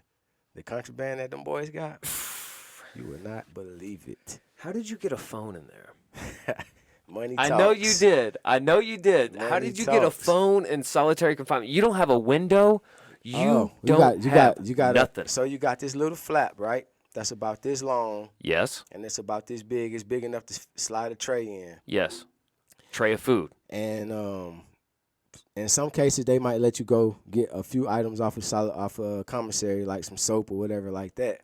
Mm-hmm. And you got somebody in there, a prisoner. He a trustee. He in there. He the one that's passing the food out, right? Now this is where all the politics kick in. So I was in the cell. I was in the cell with a Sereno. You know, that's like one of the Mexican gangs that rule. They rule the prison system. You know what I'm saying? But they cool. You know, with certain cliques right there. Okay. So you guys were cool. we was all right, man. Him was good. You know, he one of the head ones too, right? And then I was always cool with the heads, man. Like my circle we was always all right. You know what I mean? So I'm in the cell with him. And I was able to get some food sent in from my homie Marcus, because Marcus had got sent to the prison where I was at around this time. Really? Yeah, that's how I found out about my cousin Nico dying on this particular situation when I got the phone, right? And so he was able to send me food, and he was able to send me, you know, some other stuff, you know, some goodies, you know what I'm saying? And so I told the homie that, you know, let me just make a couple calls, you know what I mean? Let me touch down with the wifey or whatever, and let me orchestrate some stuff on the outside so I can move some money around or whatever, and just try to get some stuff settled. And she was always on go for me, man. For real, man. I got a real soldier. I got a real soldier, boy. I'm telling you. I know you do. That's why. Man, I got a soldier. I had to have her on the podcast. Man, I got a soldier, man. Listen, the first time I went to the hole, well, it wasn't the first time I went to the hole, but her first experience with me going to the hole, she about lost it. For real? She about lost it, man. But I had to tell her, I had to send word, you know, like you got to have your homies to guard your stuff, you know. Man. And like, at that particular time in that dorm, like it wasn't but a couple of Crips in there, you know what I mean? It was my homie Buck. Man, who else was in there with me? I can't remember all who was in there, but the homie Cash was in there from PJs, whatever. It wasn't but a few. But when that situation happened, you know, you gotta have your people in there to guard your stuff, because people will steal your stuff. You know what I mean? So just go up in your cell and steal your stuff. They're gonna take all your stuff. Yeah, because you're in solitary. They're gonna take your stuff. You don't get it on them. Yeah, so I ended up getting arrested to go to solitary confinement about something that I didn't do. So to get me out, the person that I was in the dorm with, or that I was in the cell with, my homies took their phone and told them, hey man, you gotta tell them that he ain't had nothing to do with it. Let him out, and then you can get your phone back, right? And that's how I ended up getting out of that situation. Yeah. Dude, all these situations you've told me about in your life kind of stress me out, man. I'm not going to lie. I'm not gonna lie. Like we were talking about that road work job, dude, and then the integration thing. I can't imagine being stressed like that. Like that was weird. that kind of culture shock. Yeah, that was weird, man. Like I made a trip to the Philippines when I was 12. Oh, really? And so we went to like the out, like way out in the Philippines to the middle of nowhere, and that was a huge culture shock, right? We stayed there for like a couple weeks, came right back. We were sleeping on dirt floors and stuff like that though for a little bit. But anyway, so like I can't imagine living in that sort of culture shock. Like right. Holy smoke, right, man. Right. It's crazy. It's crazy. It's total culture shock, man. It's a racial war that's always brewing. There's a gang war always brewing, right? So I'm gonna tell you, when I grew up, right, I always grew up fascinated with the West Coast gang culture, right, for whatever reason. And I saw movies like Colors or whatever like that, you know, Men's Society. So I was like, man, I always just grew up fascinated. So I had this particular group of homies that I met in Douglasville, but they wasn't from Douglasville. Shout out to the homie Low. But they was from like Selma or whatever, from Alabama or whatever. Okay. But those were like the first official Crips that I ever been around. You know what I'm saying? Yeah. And so when I grew up around them, I was probably like 12, I think, around that time. I just wanted the Crip, man. You know what I'm saying? I just wanted to be like them boys, man, because they was already like 17, 18 years old. And I just wanted to do that. I just thought it was cool. You know what I'm saying? I'd never seen it before. You know, I heard about it, but I had never seen it until then. And one of my first missions was to get a pistol, right? I ended up stealing my pop's pistol for the big homie before I stole it from him. And my pops never knew what happened to that pistol until I told him. I had got locked up when I told him. I ended up telling him about it, yeah. But that was one of my first missions from them. You know, I stole the pistol, gave it to the homies because we had some fun with some dudes on the other side or whatever. And so I brought that up to say that when I got to prison, I got around some real official West Coast Crips. You know what I'm saying? Some real Cali Crips. Okay. And they Crip way different. They Crip the right way or whatever, if there is a right way. But what I'm saying is they true to the culture, right? Right. A lot of what you're seeing right now is marketed, is commercialized gang banging, internet gang banging. Yeah. These dudes was from the turf. And those were the dudes that I was with for a majority of the time. You know what I'm saying? Because they was giving me like the real, like the wisdom. You know what I'm saying? Not none of that young boy trying to be cool, but like this is what it really was. You know what I'm saying? Yeah. Kind of like brought me back to the foundation. So that's when I realized like I didn't really want to gang bang. You know what I'm saying? I don't really want to do that. You know what I'm saying? Like, yeah, I could say I'm affiliated, of course, yeah. But when you start thinking about, man, you just hating another man from where he from. You know what I'm saying? Well, you could be getting some money with this man, or you might have to raise your kids around this person or whatever like that. So that's what kind of like what it taught me being around those dudes. Is like, man, we ain't out here just banging just cuz. You know what I'm saying? This started as a neighborhood, so this is the history of Crippin'. After the Black Panthers, right? You know what happened with them, right? I mean, I know who they were. I know what they did. Dang, okay, man, so I gotta move this.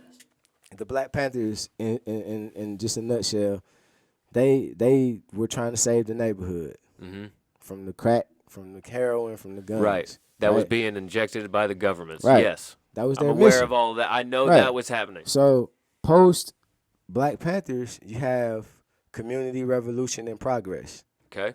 Crip. That's what it was. It originally started as Community Revolution in Progress. And that was like after the Black Panthers dissolved because they got a bad rap. Right? That's what happened. Yeah. So they had to dissolve basically? Yeah. So dudes we still need to save the neighborhood though. Yes. We still got to save the kids and the women. Community rebuild in progress. Yeah. Community revolution in progress. Revolution in progress. Yeah, right. Still got to save the neighborhood. So that's how it started originally, right? So once I got around those dudes, and I started picking their brains, and I started seeing how they grew up in California, and I started comparing it to how I grew up in the A and in Douglasville, and I was like, I ain't really have it like that. You know what I'm saying? Yeah. So I never really felt comfortable with going around just, gang banging per se. Sure. You know what I'm saying? So I respect, if you really in it, I respect it. It was just different for you. Cause I know who really with that. I got them dudes on the speed dial right now. Yeah. Like for real. You know what I mean? Them my peoples. Yeah. But like I say, I just realized that like my life was different from theirs. You know, I grew up fascinated by it and wanted to be a part of it, and so I kind of like forced myself to make that decision to be a part of that when these dudes actually grew up in those situations. You know what I'm saying? So yeah, man. So those are the dudes like didn't have a choice. They in that neighborhood. They there. When you like, that's how Cali is. If you grew up in the '60s, you 60. If you grew up in the '50s, you know, if you grew up off of Piru Street, you Piru. Yeah. You ain't gonna meet no Crip from Piru Street. You ain't gonna meet no Blood from Grape Street. It don't work like that. Right. And so, like I say, once I met them dudes in prison, man, I started just thinking about like how I grew up, like really being real with myself. I'm like, man, it's no way I'm gonna get out of prison talking about I'm gang banging and this and this and that. Now I done been to some functions with the homies. You know, I done met up with the homies on some occasions. Like I said, I still talk to them. I love them. Right. But guess what? Them homies ain't out here gang banging. You know what they doing? They working. They taking care of their kids. Yeah. One of my homies got grandkids. See? They not doing that. You feel me? They didn't let that go, bro. That's a young man's game. That's a young man's sport. And over here in Georgia, it's not the same. You know, they not really gang banging out here in Georgia like they think they are. It's commercialized. It's the music. The music make them the huge hip hop community, right? Yeah, right. So the young boys feel like they need to, you know what I'm saying? But I'm telling you, man, I got a homie right now that's here in Georgia, man, that he got a lot of power. Yeah. Know? He got a lot of influence with the Crippin'. But he ain't out here banging. He ain't out here trying to kill nobody. That man out here raising his kids. And he trying to show the younger ones that, hey, this is what you really supposed to be doing. You really supposed to be going to school, getting your education, taking care of your kids, working a job. That's really what you're supposed to be doing. Right. That's the original foundation of what America knows as Crippin'. You know what I'm saying? It's not the shoot 'em up, bang bang. That came with the drugs. So why does that? Why did it happen? Yeah, why is that stereotype there then? Like, why is it? I mean, okay, you said that came along with the drugs. Talk about that for a second. So think about it like this, bro. You take Noonan, right? Yeah. As big as Noonan is, it's kind of small, right? Kind of small. If you drop, let's just say you drop 100 kilos of cocaine in Noonan tonight, and 100 AKs tonight, right, to a particular side of Noonan. Mm-hmm. In 6 months, watch what it's gonna do. And if you keep dropping it, you know what's gonna happen, right? Yeah. So think about that. South Central Los Angeles, places like that. These little tight-knit communities where the black folks over there, they just fought civil rights. They just came off all this stuff. They just trying to work, maintain. Yeah. And you come drop all this dope in the community, and you come drop all these guns in the community. What you think gonna happen? And then make crack like the worst, right? You stereotype crack into being the worst drug there is. And I'm not saying it's not. It's a bad one, don't get me wrong. Right. You know? Right. But you stereotype that into being the worst one, and that's what you're injecting into the community. Yeah, along with the heroin. Yeah. Like, man, it's interesting how they go through the phases of demonizing stuff too, right? Man. Did you know, like, way back in the day, one of the reasons why reefer became illegal is because this dude had bought up a bunch of tree farms and stuff like that. Wow. And he wanted trees to be used for paper. Wow. But we were already using hemp for it. Like, we were already using hemp for paper and all kinds of stuff way back in the day. Right. But then this other guy who had influence with politicians and governments and stuff like that owned a bunch of land where there were trees, and we learned we could make paper out of trees. Right. And he was like, wait a second, guys, can I get this? Let me get this money. Let me get in on this contract, you know? Yeah. Like that, a good old boy system. Man. And that's part of what drove the, making reefer illegal, making marijuana illegal. I believe it. Marijuana is like a slang term or something like that for it, or something like that out of Mexico. It's not even like that's. It's really. Yeah. I don't even remember what it means exactly, but it's just like a real odd term for it. But anyway, like But then they legalized tobacco. But then, listen, I'm telling you, I've got a lot of theories out there about drugs and alcohol and a lot of stereotypes, a lot of barriers need to be broken. Can we talk about that for a second? Sir. We talked a lot before the podcast, man. We did so much talking, and I'm glad we did because it gave me a lot of insight to you. Right. You said one of your I want to hear it from your side of the story. You know, this kind of goes back to your time when you were integrating with Douglasville, right? So let's talk about that for a little bit. Tell me what happened. Tell me about how that process of integrating, like, you know, how that worked. You mentioned your boy you got tatted up on your left side. What was his name again? Timmy B. Yeah, Timmy B. Baldwin. Yeah, man. So that whole process was, like I say, we was the only black family on that street at the time. I had started playing sports. I had already been playing sports, but I had started playing basketball at this park. I was the only black kid on the team, bro. That was a shocker. You know what I'm saying? Only black kid on the football team. On the basketball team. On basketball team. I'm sorry. And that's where I met Timmy at, though. That's where I met him. That's where I met my homie Wes at. You know, I met a couple dudes that later on in high school became my dudes. You know what I mean? I got you. Right. So, but leading up to that, right, I, you know, was attracted to white girls. You know what I'm saying? I thought, you know, like anybody. You know what I mean?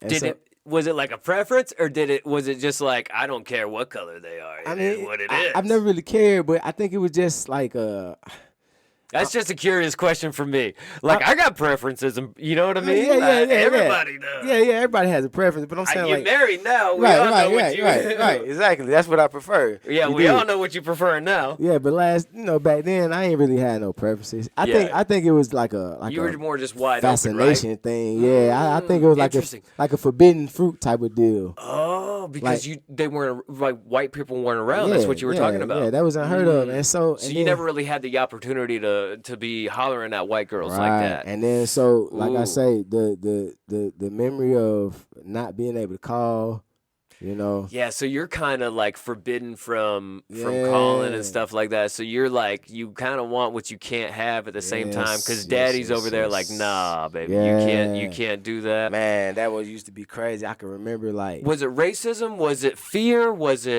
Do you think it was people being naive? They just didn't know you? Like, did they get to know you?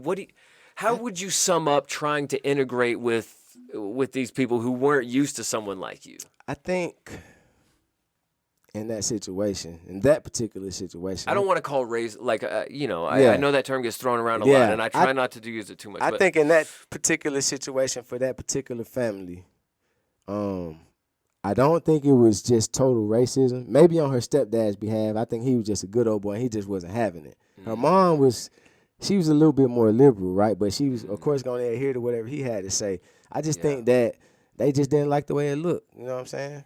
You know, little black boys were supposed to date little black girls, not little white girls in the suburb. You know what I'm saying? Yeah. And especially little black boys from the hood. They, you ain't about to come out here and date our daughters. Right. And you weren't hiding that either. No, how can I? I don't look nothing. I don't talk nothing like these folks, man. I tried to fit in. Yeah. I tried hard to fit in high school. Really? Man, listen. I did. I ain't gonna even flex, man. Because I just wanted to be normal, man. You know what I'm saying? Like, I wanted to be cool with everybody. So you're just like, how are these cats dressing? How are these cats, what are they listening to? Right. Is that what you were doing? That's how I got into rock music. You know why? I know you surprised me. You surprised the heck out of me inviting me to that Seven Dust concert. Man, but listen, go on. Bro, I got into rock music by going to a Seven Dust concert with a group of white dudes, man.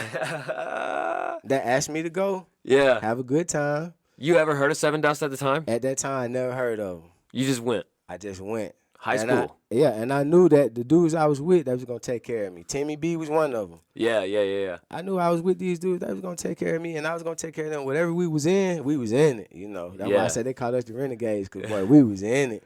Yeah. But, you know, like, I just wanted to do something different. Like, man, I grew up kind of not having. So when I saw them kids that was wearing Abercrombie & Fitch, they was wearing American Eagle, you know what I'm saying? Me and my brother was sharing clothes. You know, we was sharing shoes. So I used to be like, man, I want to dress like them. You know, I want to wear what they wearing. You know what I'm saying? So I started dressing like that. I want to listen to what they listen to. I want to know what they thinking. I want to know how they live. them kids living on golf courses and all. I didn't know what that felt like. Yeah. I never knew what that felt like. Yeah. Did you like it? I loved it. Really? Yeah, cause I mean it's You like that culture. You like this culture that you Listen. like. Once you started trying to adapt You know to it, you why? were like, wait a second. Once you started hearing this, yeah. You know why? why? Because there's a difference. Like right now, my little girl and your little girl outside playing, and we ain't worried about nothing, Nothing. right? Okay. In the hood, we outside playing, but we gotta make sure we watch out for her. Somebody might be shooting, somebody might come try to snatch you up, which that could happen anywhere. But this is the hood though. Yeah. You know what I'm saying? No, I don't have one concern out there right now. That's what I'm Not a saying. single. That's what I'm saying. So I love the suburbs. Once I started really growing up and really seeing the advantages, I was like, shoot, what is Like the safety the aspect. safety, man? Just everything. You know what I'm saying? Dude, that's what I'm talking about. Your whole life is like stressing me out, bro. Like I'm not trying to be a Debbie Downer Nah, over nah, here. you Nothing, good, you bro. know what I You mean? good, Like you good, you good. for real, like all And these look, situations you're my- talking about is My life been stressing great me though. out. It's been great though. Like I said, I mean, I man, get it. You I I've mentioned that before. Favor, been favor. great, I hear man. that all over your story. It's You know, been we were great, talking man. about that before the podcast, but favor. yeah. You know? Yeah, it's been great, man. Like I said, I came from a good family, man. Like we hood to death, but we good people though. Yeah. You know, my grandma still living to this day, man. You know what I'm saying? She had 9 kids, Yeah. 7 girls and 2 boys. All of them got multiple kids. All of them got multiple kids. There's so many of us. You feel me? Yeah. So, you know, my mama grew up in Boyne Home. Anybody that know anything about Boyne Home, you know, that's right on Bankhead. That's the heart of Bankhead. Yeah. Yeah. So, I got you. So, you mentioned the Renegades. Tell me Yeah. about the Renegades. I So- know you probably want to shout them out. No, do you? man, shout out You to wanna the talk about it? Renegades, man. They already know who they are, man. Okay. The homie Freddie, all them. Jay Butler, all them boys. So we was playing. We were, you know, sports guys or whatever in high Yeah. school, and I had got into the partying stage, right? Yeah. You still the only black kid through high school and all? No, it was black kids at that school. It was a lot of Okay. them, but in this particular like circle of people that I was with, it was a couple of us, kind of, sorta. But it was the neighborhood you were living in, right? That was like all well, white. no. Well, yeah, the neighborhood I was in then at the beginning was all white. Yeah. But like these kids stayed in some nicer neighborhoods. They stayed in a neighborhood called Chapel Hill. That was a golf course neighborhood, and you had dudes that stayed in another neighborhood called Stratford or whatever. Man, these are some big boy houses. You know what I'm So saying? you Like, made friends with some kids, and who- not even on purpose. They just showed me that love. just happened like to that. be where they were Like from. I say, man, Timmy B, man, he was the son of 2 doctors, bro. Yeah. You know what I'm saying? This man gave me shirts and shorts to wear sometimes when I was, you know, stay at his house and all that. Yeah. And so, man, just growing up. So anyway, we would party, and we would do reckless stuff like go crash parties, drink all the alcohol, eat Yeah. snacks, fight if we had to fight, whatever. We got Yeah. into a lot of fights. That was a good many of them. Yeah. And then police would chase us. And then we started gaining this reputation. And so our football coaches started calling us the Renegades because we would literally, like, remember the movie Varsity Blues? Of course. Remember all the hell they raised? Of course. That was us. Come on, somebody. That was us, bro. You know what I'm saying? I mean, like, bro, we was at Boomers on Yeah. Cobb Parkway. yeah. On Thursday nights and Yeah. everything. You know what I'm saying? Like, we got to play Friday night, but we might skip class. Go, Yo, Boomers was the 18 and up place, right? bro, we up in there. It was like one of the few places that was 18 Yes, and up, right? Yes, sir. They didn't sell no alcohol. So Right, you get because it was 18 and yeah, up, they you get couldn't, slammed right? in the parking lot. You get slammed in the parking lot, you go in there, and you had your good time, right? Yo. Yeah, so we was that crew. And so, you know, we would go around and do stuff, and they gave us that name, the Renegades, and it stuck, man. You know what I'm saying? And That's so funny. it's crazy, man. Wild stories. That's so funny, man. Wild stories. So that was just your crew, That was my like dude. through high school and stuff like that. Yeah, and you know what I'm saying? Like, I had other, of course, black friends, you know what I'm Yeah, saying? yeah. Of course, but like those were the crew of dudes that weren't black that I genuinely had love for, and I know them dudes had, you know, they genuinely had love for me. You know what I'm saying? And they wasn't black. They wasn't from the hood. They didn't know nothing about no gang culture or nothing. Like, you know what I'm saying? It was a totally different, like, time being around them. You know what I mean? Yeah. Yeah. Oh yeah. But you were able to find common ground. What do you think was the biggest, like, what do you think do you think the sports is what helped you gain Well, that? Yeah, the sports and the popularity. Because I was known for, being a good football player. You know what I'm saying? Running back, linebacker on defense, whatever. I could dress nice. You were a star. Yeah, I always dress nice, you know what I'm saying? And this is Yeah. because I had money on the side because I used to work and I sold weed. You know what I mean? I used to Yeah. sell weed. I used to get weed from my big cousin and all them Yeah. sell it, whatever. So Yeah, I always yeah, dressed nice. And so I became like popular. You know what I Yeah. mean? And then that just kind of spoiled, kind of went from there, Yeah. Yeah. I got you. Dude, that's awesome, man. I love learning about you. It's so I just keep seeing similarities in our stories, man. That's interesting. The more I learn about you, the more I find similarities. Yeah. And I wish more people would just sit down and listen to Yeah. people. Golly, Yeah. that's Oh, yeah. that's one thing I'm being reminded of right now. Like, Yeah. why if more people would just sit down and listen and just be genuinely interested in your fellow Man, you'll in find your out so friends. much. You'll find out so much. You find out so much, man. Man.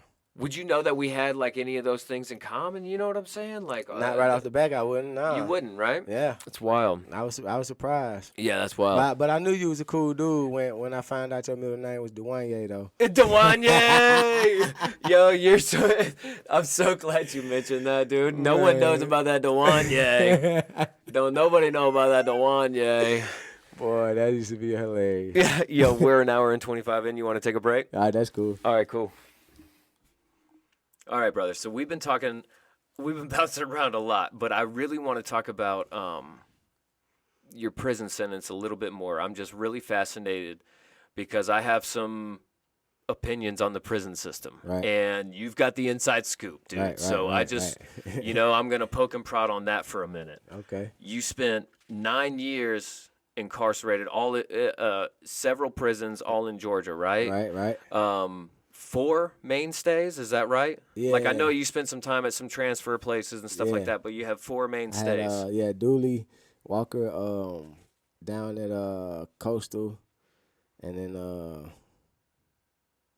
that was it. Three mainstays. Okay, 3 and then- mainstays. Yeah, 3 mainstays. Okay, so what is that like? What is it like as far as transferring goes? Like, did you spend equal amounts of time at those places? Nah. Like, what is the rhyme or reason? Why were the transfers happening? What is all that about? So when I was at Walker, when I went to Coastal, it was supposed to be in diagnostics, right? And then I ended up staying down there a little longer because diagnostics is supposed to be like 2 to 3 weeks. I ended up staying down there like 4 or 5 months or whatever like that. Okay. I don't know, not for no particular All reason, messed up. Dang.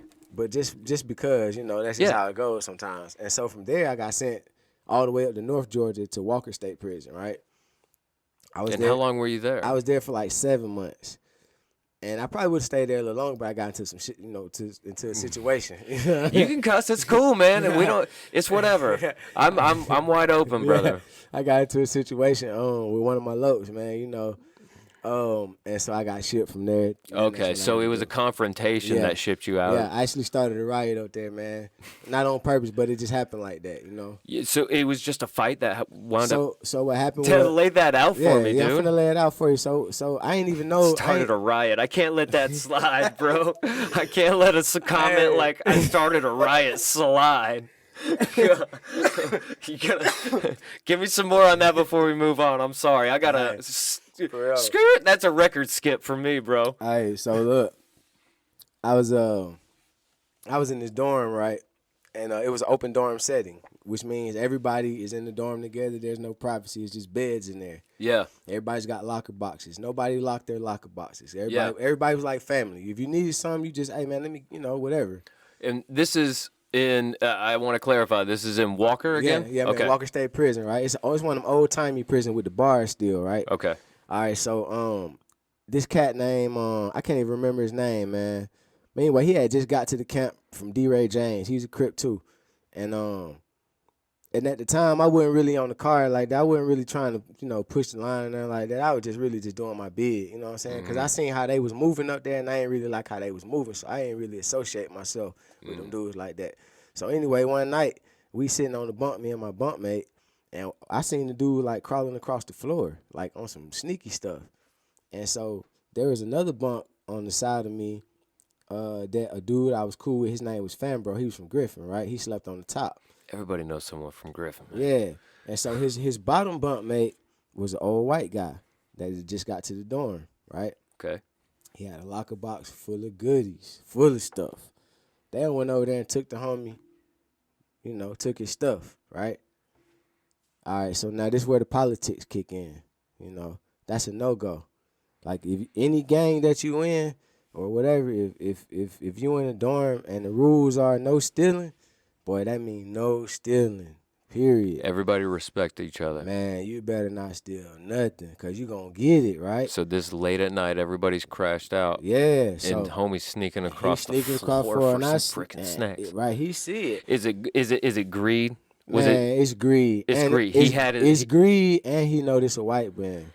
See, they prey on the old white guy. They prey on the white guys, period. It's a lot of racism going on. But they knew this was an old white man. They ain't think nobody was going to do nothing about it. That's what it was. But this would happen. So my homie from Griffin got up. Everybody caught wind of it. Now the dorm is quiet. Everybody, walking around trying to figure out what's going on. My homie AC Fanbro came. He had did like 12 years at the time. He was looking for parole. Now he the type that he gonna go get you though. If it's a problem, he gonna get you. He came. He asked me straight up. He said, "Man," he said, "I'm gonna ask you straight up, little homie." He said, "Don't tell me no lie." He said, "You know what happened?" I said, "Yeah, bro, I know what happened." Told him straight up what happened. He's like, "All right, I'm gonna get him." I said, "Nah, don't worry about it." You know what I mean? Don't worry about it. So later on that night, I'm talking to my bunk mate. And I was like, man, I really don't like what happened. You know what I'm saying? Like, I really ain't cool with that. You know what I mean? Yeah. Like, it's a no-touch policy in here with that stealing stuff. Like, we can't have let that happen. So I walked over to the white dude. Didn't even know his name. Still don't know his name. I said, "Hey, man, you want your stuff back?" He said, "Yep." That's all I needed to hear. He put his shoes on. I walked down there. I woke the dude up. He was on top bunk, on third high bunk. Woke him up. "Hey, wake up." He came down. And by that time, my bunkmate had started taking the stuff out of his locker box and handing it to the white dude. He like, "What y'all doing?" Woo, woo, woo. We had some, exchange. I just put the hands on him. Yeah. You know what I mean? Yeah. So now we fighting. So now his other homie, Black, he a loc too. He into it. But he's supposed to be the big homie but you letting your big homie steal, right? That's a no-go. So he already in violation. I wasn't even trying to hear nothing he was saying. Yeah. So, but being that I'm from Atlanta, that's another thing. Like in the prison system, if you from Atlanta, back when I was in the prison system, it was Atlanta versus Savannah, right? Anything below Columbus, you was Savannah. Anything above Columbus, you Atlanta. And that's how they was rocking, right? So you click up like that? Yeah. But now it's more so gang stuff. But back then it was kind of like that, right? So me being from Atlanta, I'm in a dorm full of dudes from Atlanta from the west side. I know some of these dudes. From the turf. Oh man. So when I go off on homie, you already know what it was. Yeah, you had the backing. Man, it erupted in there. I'm talking about it went crazy in there. Like everybody it was up. As the young folks say. Did they have some people backing them or no? It wasn't no backing. It was just them two. He had to get out the dorm. You got to get out the dorm in them situations, or you gonna die. Oh, yeah, that's right. So they're all in the same dorm. So Yeah. was this cat new or something? He What was his new. deal? He hadn't even been at the camp 2 days. He just got there. And crawling across the floor. And somebody to put him on the mission. See, that's what I'm saying. The big, he's supposed to be big homie. See, in every camp, you got a big homie. You got a main crip, a main homie that's gonna control it, a main blood, a main GD, whatever. That's gonna really be. Okay. You know what I'm saying? And he's supposed to be a big homie at this camp, but you got your little homie over here stealing. Man, we ain't standing for that nowhere. You feel me? I later found out that my homie Buck, who came to Walker after me, right? I met up with him at Dooley. I later found out that when he got to Walker, he ran into that dude, and that dude had came to that camp. He had came to Walker because Buck sent him away from D. Ray James. He was down in D. Really? Yeah, they blew him off the car down there because he was on that same type of stuff. I had later found that out. You know what I'm saying? So anyway, after the situation erupted, the police come in with the riot gear, whatever. They get everybody. They lock us up. Take me to the solitary. I sit in the solitary. You know what I'm saying? They pull me out. And then dude asked me, like, asked me what happened. You know what I'm saying? I told him straight up. I said, "Hey, man, dude was in there stealing." You know what I'm saying? I said, "He stole that man's stuff. I went in there and got it. We don't tolerate that." The captain of the facility at the time was who I was talking to, right? Right. It's an old white dude, you know what I mean? Like the head dude? Like he like an old rednecky dude. But guess what though? He respected everything I did. But he had to ship me though. He had to, cause I had started that riot. And it was gang related. You know what I'm saying? It was all. So all of your homies erupted. I mean, we're talking about riot gear, the whole nine. These COs had to come out with. It went ham in that thing, boy. They locked up about 10 of us that night. Shipped all of us. They put that diesel fuel up on all of us, boy. But I sat in the hole like 36 days though. Before they shipped me. Yeah, man. In the room. Just a little bigger than this with no window. Could you get a phone in there? Did you? Not at the time. I ain't getting no phone at the time. I was just writing. But I had homies on the outside. They was making sure I knew what was going on. You know what I mean? So you had some sort of interaction with people. Oh, yeah. Most definitely. Because like I said, I had homies from the turf. Yeah. You know, that I knew from the turf. Like personal homies. Yeah. Oh, yeah. So you got ways. You work ways around. Oh, yeah. Dude, I was telling you that story about the road workers the other day, man. And I found that fascinating. Like, you know, I rode by and they were all asking me for a pack of cigarettes or for a cigarette, and I wound up throwing a whole pack of cigarettes out at them later on because they were doing the road work out here by the house.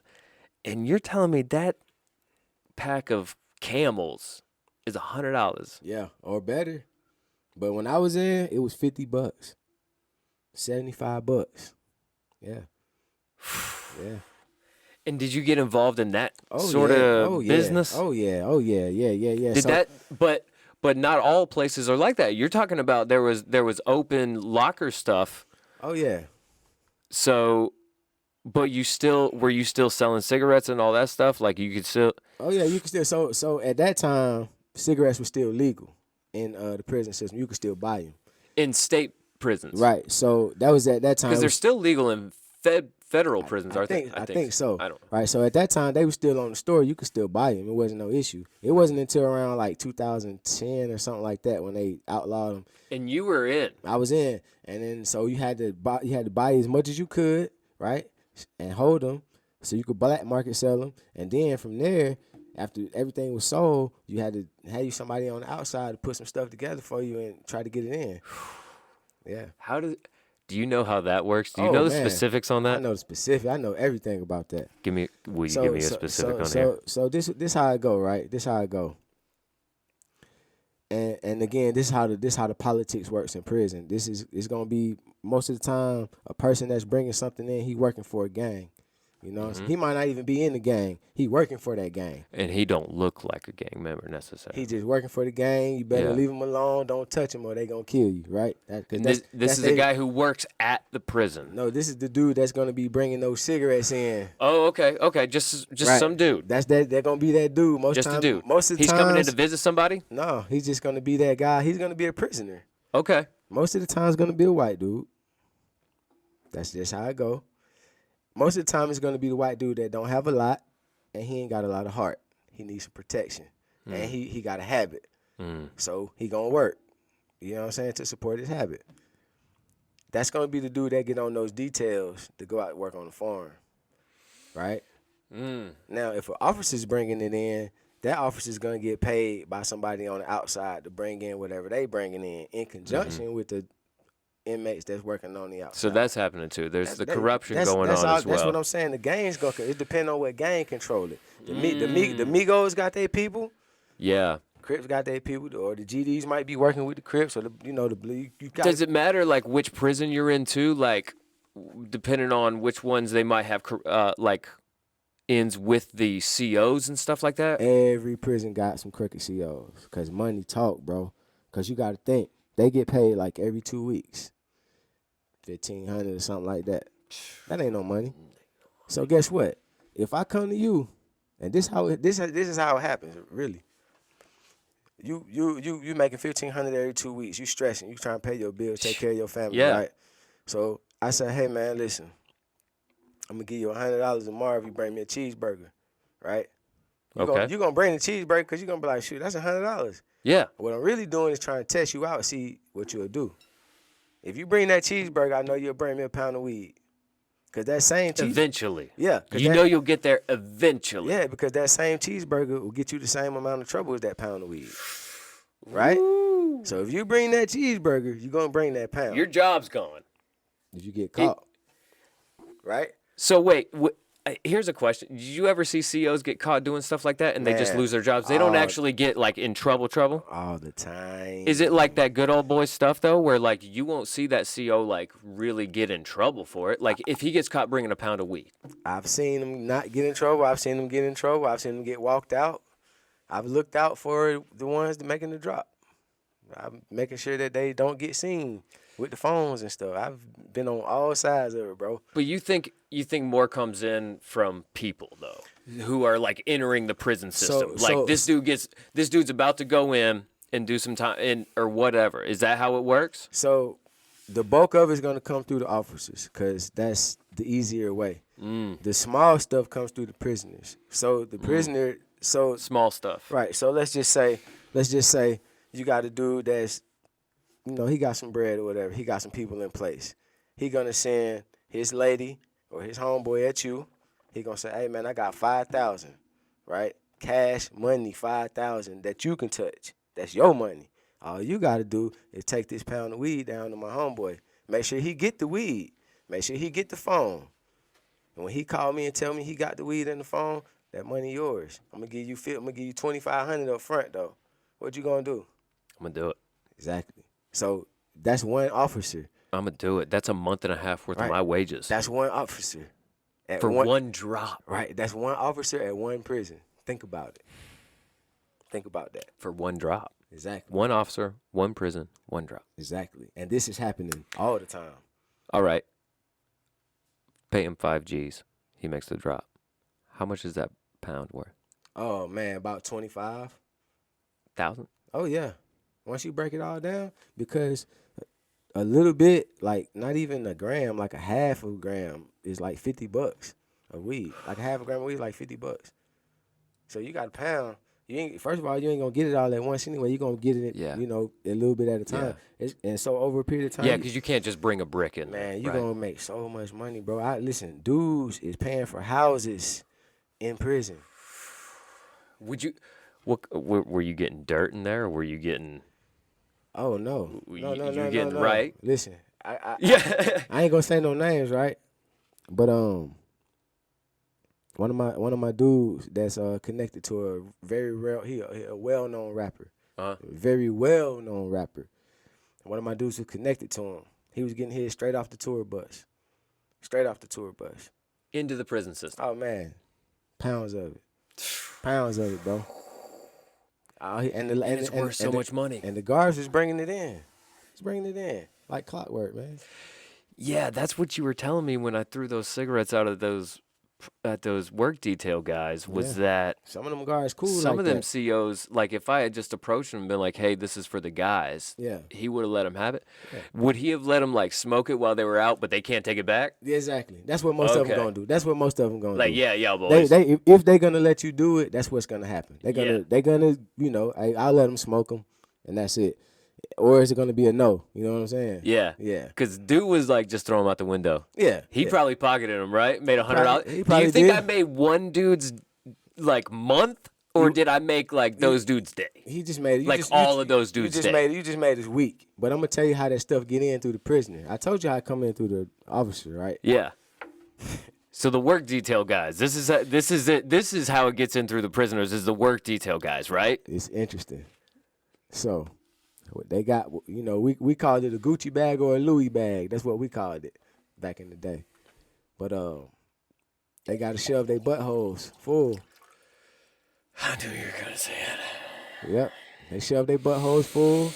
What do they put a condom up in there or something? Do they give them balloons? Whatever they can find to protect. Yeah, gloves, balloons, whatever they got. Sometimes it goes bad. Sometimes they swallow stuff and it goes bad because this is meth, this is coke, this is weed, this is tobacco, pills, whatever you want. And sometimes your stomach acid might eat through it. You don't know. Maybe the baggie didn't get tied right. Maybe the balloon didn't. Hey man, I've seen. Maybe it was too big. Seen some bad situations go down. Yeah, I've seen some people had to get rushed out in the like trying to pass it, like trying to get it out. Yeah, What's the preferred method? Is it better to come out? Is it better to poop it out or throw it up? Some guys try to do both, right? Some dudes get phones caught up and have to go to the hospital. Yeah, imagine that. What's the worst way you've ever seen something smuggled into a prison? Is it that butthole stuff? Yeah, I had to It's say that butthole I had stuff, to right? say that was the Like worst. worst case scenario, like how much, like was there just one dude like he pulled it out and you were just like, what? How did you? So what they like, do? So what give me one of the most wild scenarios. So what this is what happens, right? At about 4:30, 5 o'clock, you see all the guys coming in from detail, right? Yeah. You already know that some of them dudes coming with stuff. It's known. Yeah.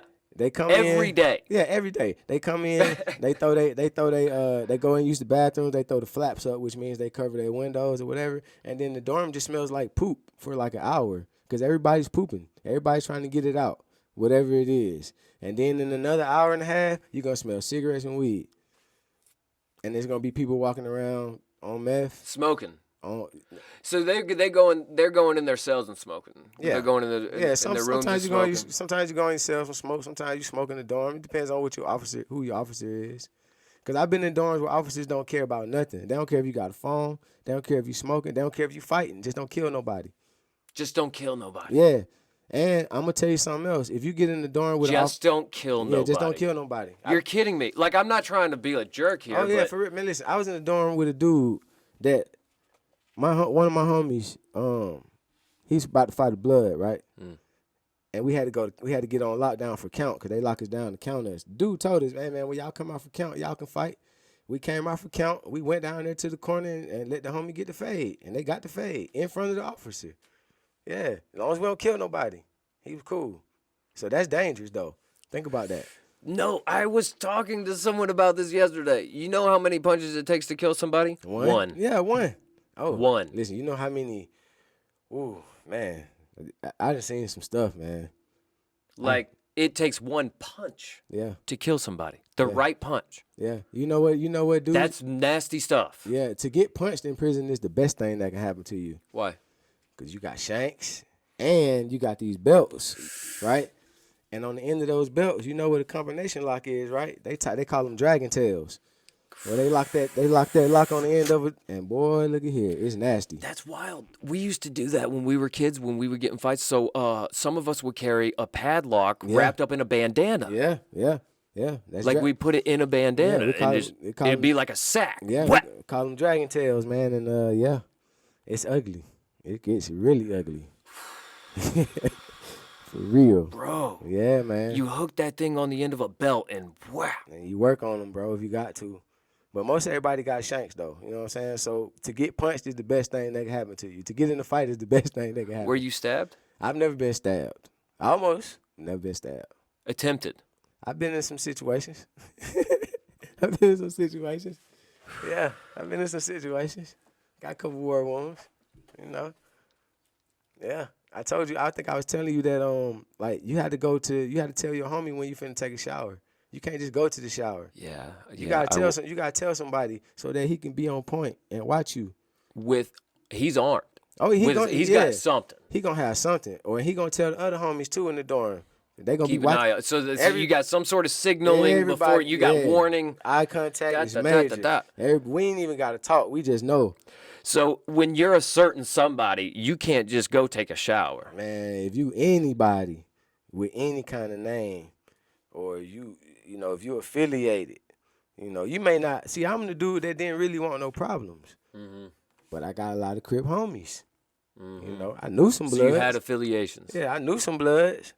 I knew some GDs, but I got some Crip homies. You feel me? So, yeah, I got to watch everything. I got to watch them. They watching me. Yeah. Yeah. Yeah. During this whole time, man, what were you thinking about? Like, was it just straight up survival? Were you thinking about the future at all? Were you trying to plan out what you were going to do? Like, Yeah. were you, like, was there hopelessness in those however many stints in the frickin' Yeah, man. when you were in? A lot of dark days, bro. A lot of praying, a lot of suicidal thoughts, a lot of talking to yourself. Did you think you were going to come out of it and do something different? Or did you even think about that? Was it just like, I got to get out? I thought I got to get out, but I did have a plan though. You did have a Yeah. plan. So I spent a lot of time reading. I read my Bible, you know what I'm saying? I did a lot of Yeah. praying. I wrote a lot. I like to write. I wrote a lot of poetry and wrote some stories, wrote some music, did some You've told me music. about some of that. Yeah, we used to have talent shows and stuff, so I would go there and perform. You know what I'm saying? That was the Really? stuff that kept my mind going. You know what I'm saying? And I just wanted to get out and just do something different. I didn't want to do nothing that revolved around being in the streets. I wanted to get out, get married, have kids, work, pay taxes. You know, cut grass. Like You wanted to regular, pay taxes. Yeah, like regular people do. You know what I'm saying? I want to do something different. Just so you didn't end up back in prison? Just so what yeah. What was the motivate? Like, Well, that and just because, like, you know, the Lord had shown me my life in so many different ways and how he saved my life in so many different ways. Bro, I've been shot at and everything. yeah. You know what I'm saying? Like, for real. So, Yeah, I mean, you were on the streets for 10 years, roughly. Roughly. Locked up 10 years. yeah. So, you know, the Lord has spoken, man. He has shown me, like, hey, this is just, you know, you got to make a choice, basically, you know. And so I realized that, man, if I wanted to be a person that has a family, you know, a house, a car, and all that, and not have to worry about nothing, I mean, I got to do some different things, Yeah. you know. So I started just doing different things, bro. I just, like I said, I wrote, and I just started planning, you know, started planning for what I was going to do, praying about it, praying. I never stopped praying. Even on my hardest days, when I was in the midst of funk and everything that was going on, man, I still was talking to the Lord, man. You know what I'm saying? I had to, bro. Was that something instilled in you as a kid? Yes. My grandfather is a pastor. Really? My dad's dad was. Yeah, he a Morehouse man. He had his own church in Mississippi. Morehouse. Yeah, he a Morehouse man. Come on, big Yeah, deal. man. And you know what's crazy is that my family always thought I was going to grow up and be a pastor, like be a preacher. Not saying that I don't, you know, it still may happen. But Yeah, you're very well spoken. I Right. mean, I can totally see this. Like, I wanted to point out, by the way, like, if you are still writing and doing the poems, I think you should continue to do that and, Man, like, maybe even do some sort of release to the world I of need something. to. I need to. And you know, to be honest, man, I kind of set it to the side, bro. I Really? walked away from that, and I walked away from doing the music because I just really wanted to focus on being a family man. You know what I'm saying? Yeah. Because I realized that I had both of my parents growing up, bro. Yeah. Something that a lot of my homies didn't have. They were stable parents too. And like I said, we started out in the hood and all that, but they were stable parents. They had work. We really didn't hurt for anything. Yeah. So I just like, you know what? That's the life I want. How many brothers and sisters did you So have, I by got the way? my older brother who passed away, D'Anthony, my sister, and then my little brother Sean. Okay. Right. And then I got a sister named Amber. She ain't my biological sister, but she my sister though. She's your sister, though. That's my sister. Shout out man. Amber. That's my baby, man. I love her to death. I love her like she is my sister for real. Yeah, she younger? Yeah, she a year younger than me. Cool. Yep. That's what's up. So, your grandfather was a pastor, so Yeah. you got to know the Lord as a kid. Yeah. And then I went to church a lot on you know, we went to church off of Hightower on the west side. My mom's mom was one of them grandmas that like, man, if you stay with her, you gotta go to church. You ain't gonna stay at her house and don't go to church. She's still like that. If you're there on Sunday, yeah, bro, you going to or church. Wednesday, Yeah. whatever, whatever, you know what I mean? So I grew Is up that in the type church. of thing? Yeah, I grew Yeah. up on the church, man. I grew up in the church. I love the Lord, bro. You know what I'm saying? Like Yeah. I'm one of them people that like I'm stubborn in my faith. It's nothing. Yeah. It's nothing you can say or do, show me anything, YouTube video, nothing that make me believe that Bible ain't real. That Bible real, bro. Yeah, Yeah. yeah. I don't Come question on. it. I don't question it at all. I love that. For real. And I be ready to die about that. So that's me, you know what I'm saying? That's why I stand on my faith, man. And that's all I had at one time. What time? That's all you Yeah, have that's all I when- have in now. prison, right? Yeah. At that time in Yeah, prison, at that that's time, all you all had. I had was faith. my faith. Yeah. That's it. Yeah, dude. Because we were talking about that a little bit before. Because your wife is such a lover, man, and getting out. She's such a caregiver. She's Yep. such a, and Yep. getting out of somewhere like the prison system into and being able to live a life with a woman like Keisha, like Yeah. going from somewhere where no one cares about you. I mean, at the end of the day, Right. like your homie's got your back. Right. Your homie's got your back. Right. But They about theirs though. They about theirs too. They trying to get out too. Yeah, You know, yeah, most definitely. it's like no one's trying to snitch on nobody, but yeah. if you pass, that sucks. We hate it. Right. We surviving over here though. Right, we got, right. you know. At the end of the day, that's what it is. We surviving over here. That's right. You know, Absolutely. so you go from that sort of situation to deprivation. You were deprived of so much in prison, Yes. right? Great I word. think that's Yes. what I That's think a that's great word. that's what I've been looking for. Yes, I sir. wanted to put my finger on it. Deprivation. You were Yes. experiencing so much deprivation in the prison system that you're able to come out and have a girl like Keisha is such a big deal. So in what way do you think the prison system sucks at setting people up? What way do you think it does good? Is there anything good that comes? Like, do they help at all? Like, you went to a halfway house for your last year. Right. Is there what sucks and what's good about it? Like, talk to me about that situation. So the halfway house is a good thing, right? It's a good thing And I'm gonna tell you why. because you got to go and get a job. You got to go to get a job. You are able to save money, right? So in that process of me working, I saved almost about $10,000, bro. You know what I'm saying? That I got when I was finished, as opposed to coming home fresh off of a bed with $35, because the state gonna give you a $35 check when you get out. That's it, bro. And whatever you got on your books, you feel me? So $35. yes, That's what you get to start with. What does that pay for? a pack of cigarettes and a drink. You know what I'm saying? What is this supposed to pay for? Why did they give you $35? It used to be 25. Why do they? But what's the purpose? Is it a bus ticket? Is it a? They'll get you one of those too if you need it. A bus ticket and $35 check, bro, and an ID that say you just got out, straight up. So going to the halfway house is great because I was able to get out. Now, mind you, Keisha was working at UPS. She had just started at UPS on Fulton Industrial as a loader, making $9.50 an hour, bro.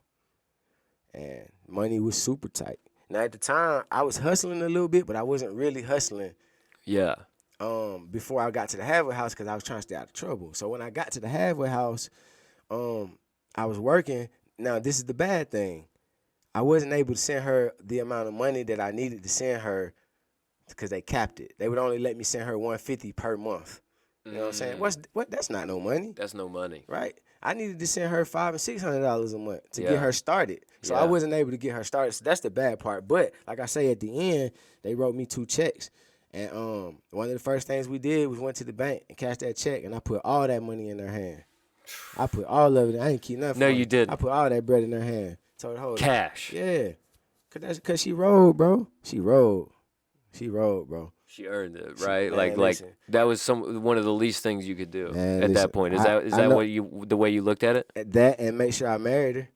You know what I'm saying? Because I told her I would. You owed that to her. Man, in a major way. Because, we had went 9 years without seeing each other before we got back together. Right. Right? Right. Yeah. So we didn't see each other from 2003 to 2012. I caught my case in 2004. 2012, I just was playing around on Facebook. I had my little brother to hook me up a Facebook page, and I had a phone. So what happened was one of my homies, my homie Bird from Macon, one of my crib homies or whatever, he had went to the halfway house. He shot me the phone up under the door at the time because I had just lost my phone in the shakedown. He shot me the phone under the door. I got on Facebook, shot her a message, right? 3 weeks later, she get the message. That was in 2012, and she couldn't believe it. She couldn't believe it, but it was me. I called her. I told her I was sorry for everything. I told her I loved her. You know what I'm saying? I was just so happy to talk to her, bro. Like, it had been so long, man. You got your case in 2004, and this was 2012. Yes, sir. That's a long time. Yeah, and I hadn't talked to her since 2003. That's a 9 years, son. Yeah, bro. So we connected, man, and she did them last, 2.5, 3 years with me.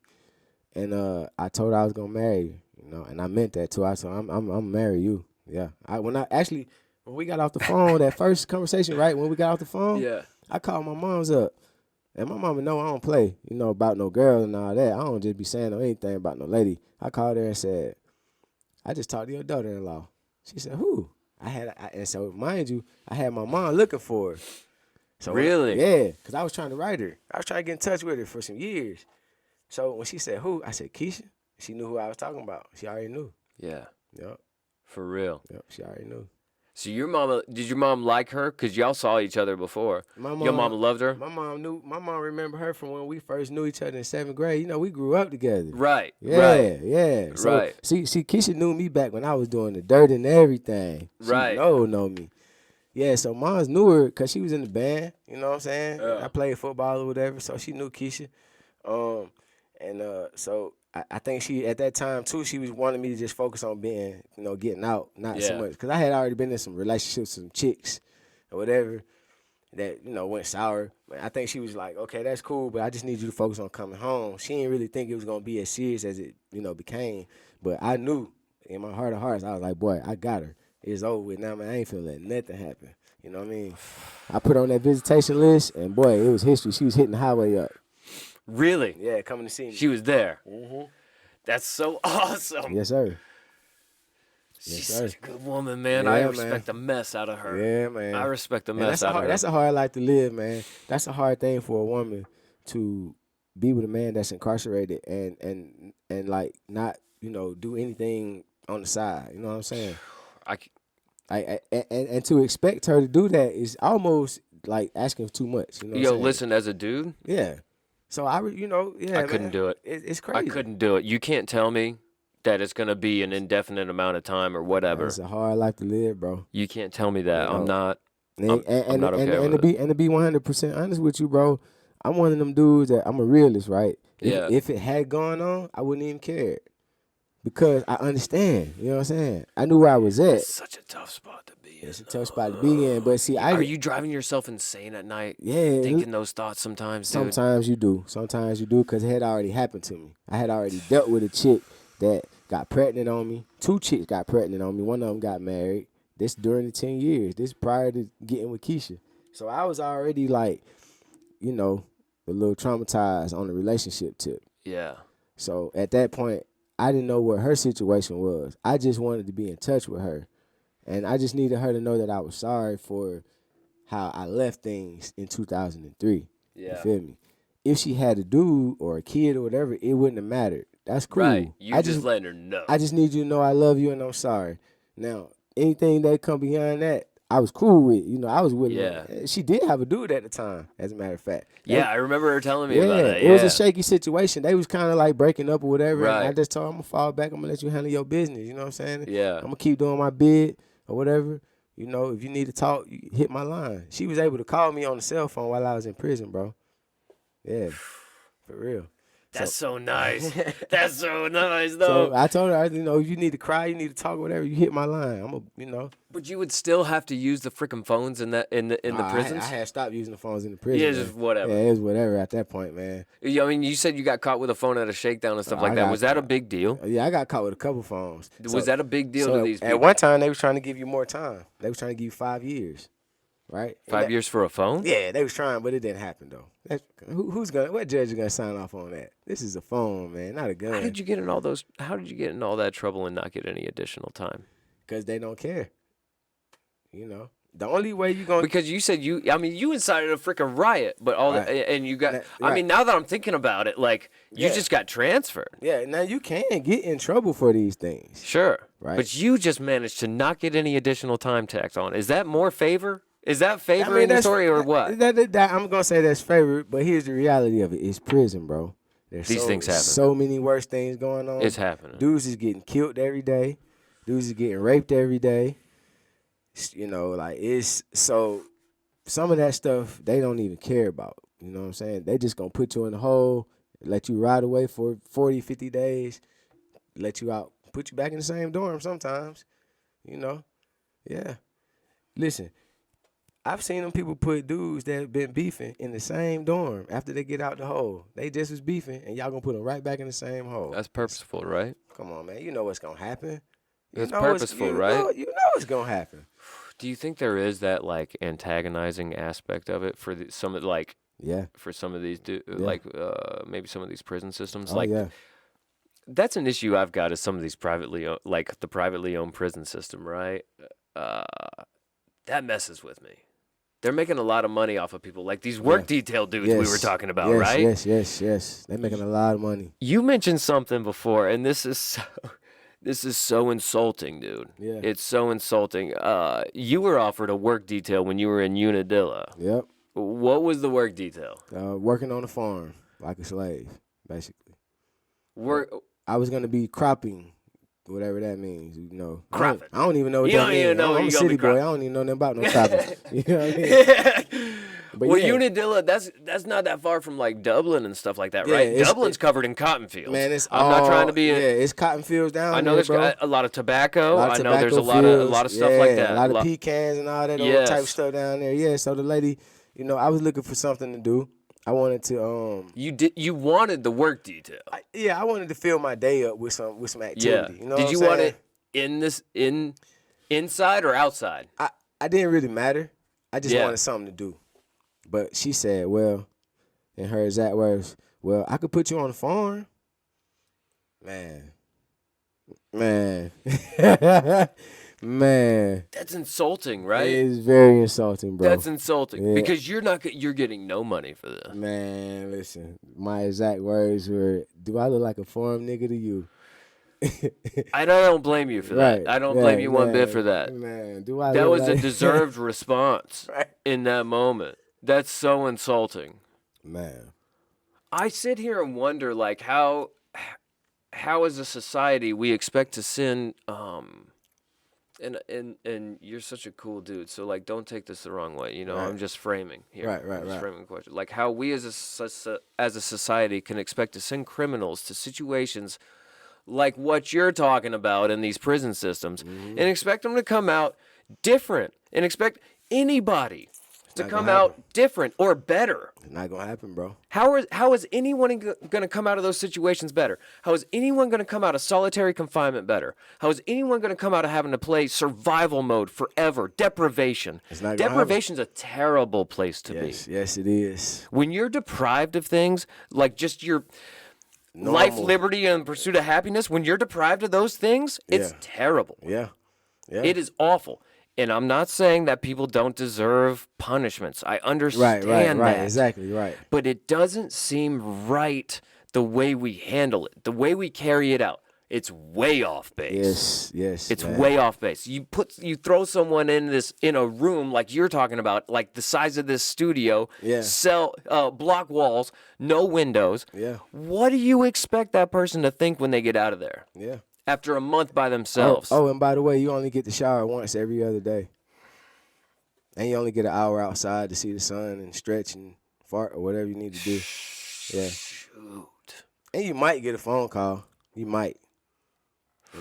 Lord forbid you have a medical emergency, because the COs ain't coming to check on you like that. So that's why dudes start setting their cells on fire, or they start flooding their cells out To get attention. to get attention, or they Just to get someone's attention. yeah. So let me ask you, do you know, were you listening about that Epstein stuff? Jeffrey Epstein? Yeah. So you know how, like, he wound up dead in his prison cell, Yeah, that's right? what they say. Yeah. I mean, he was in a detention center, I should say, right? Yeah. Do you think that's legit? Like, these two security guards were sleeping at night.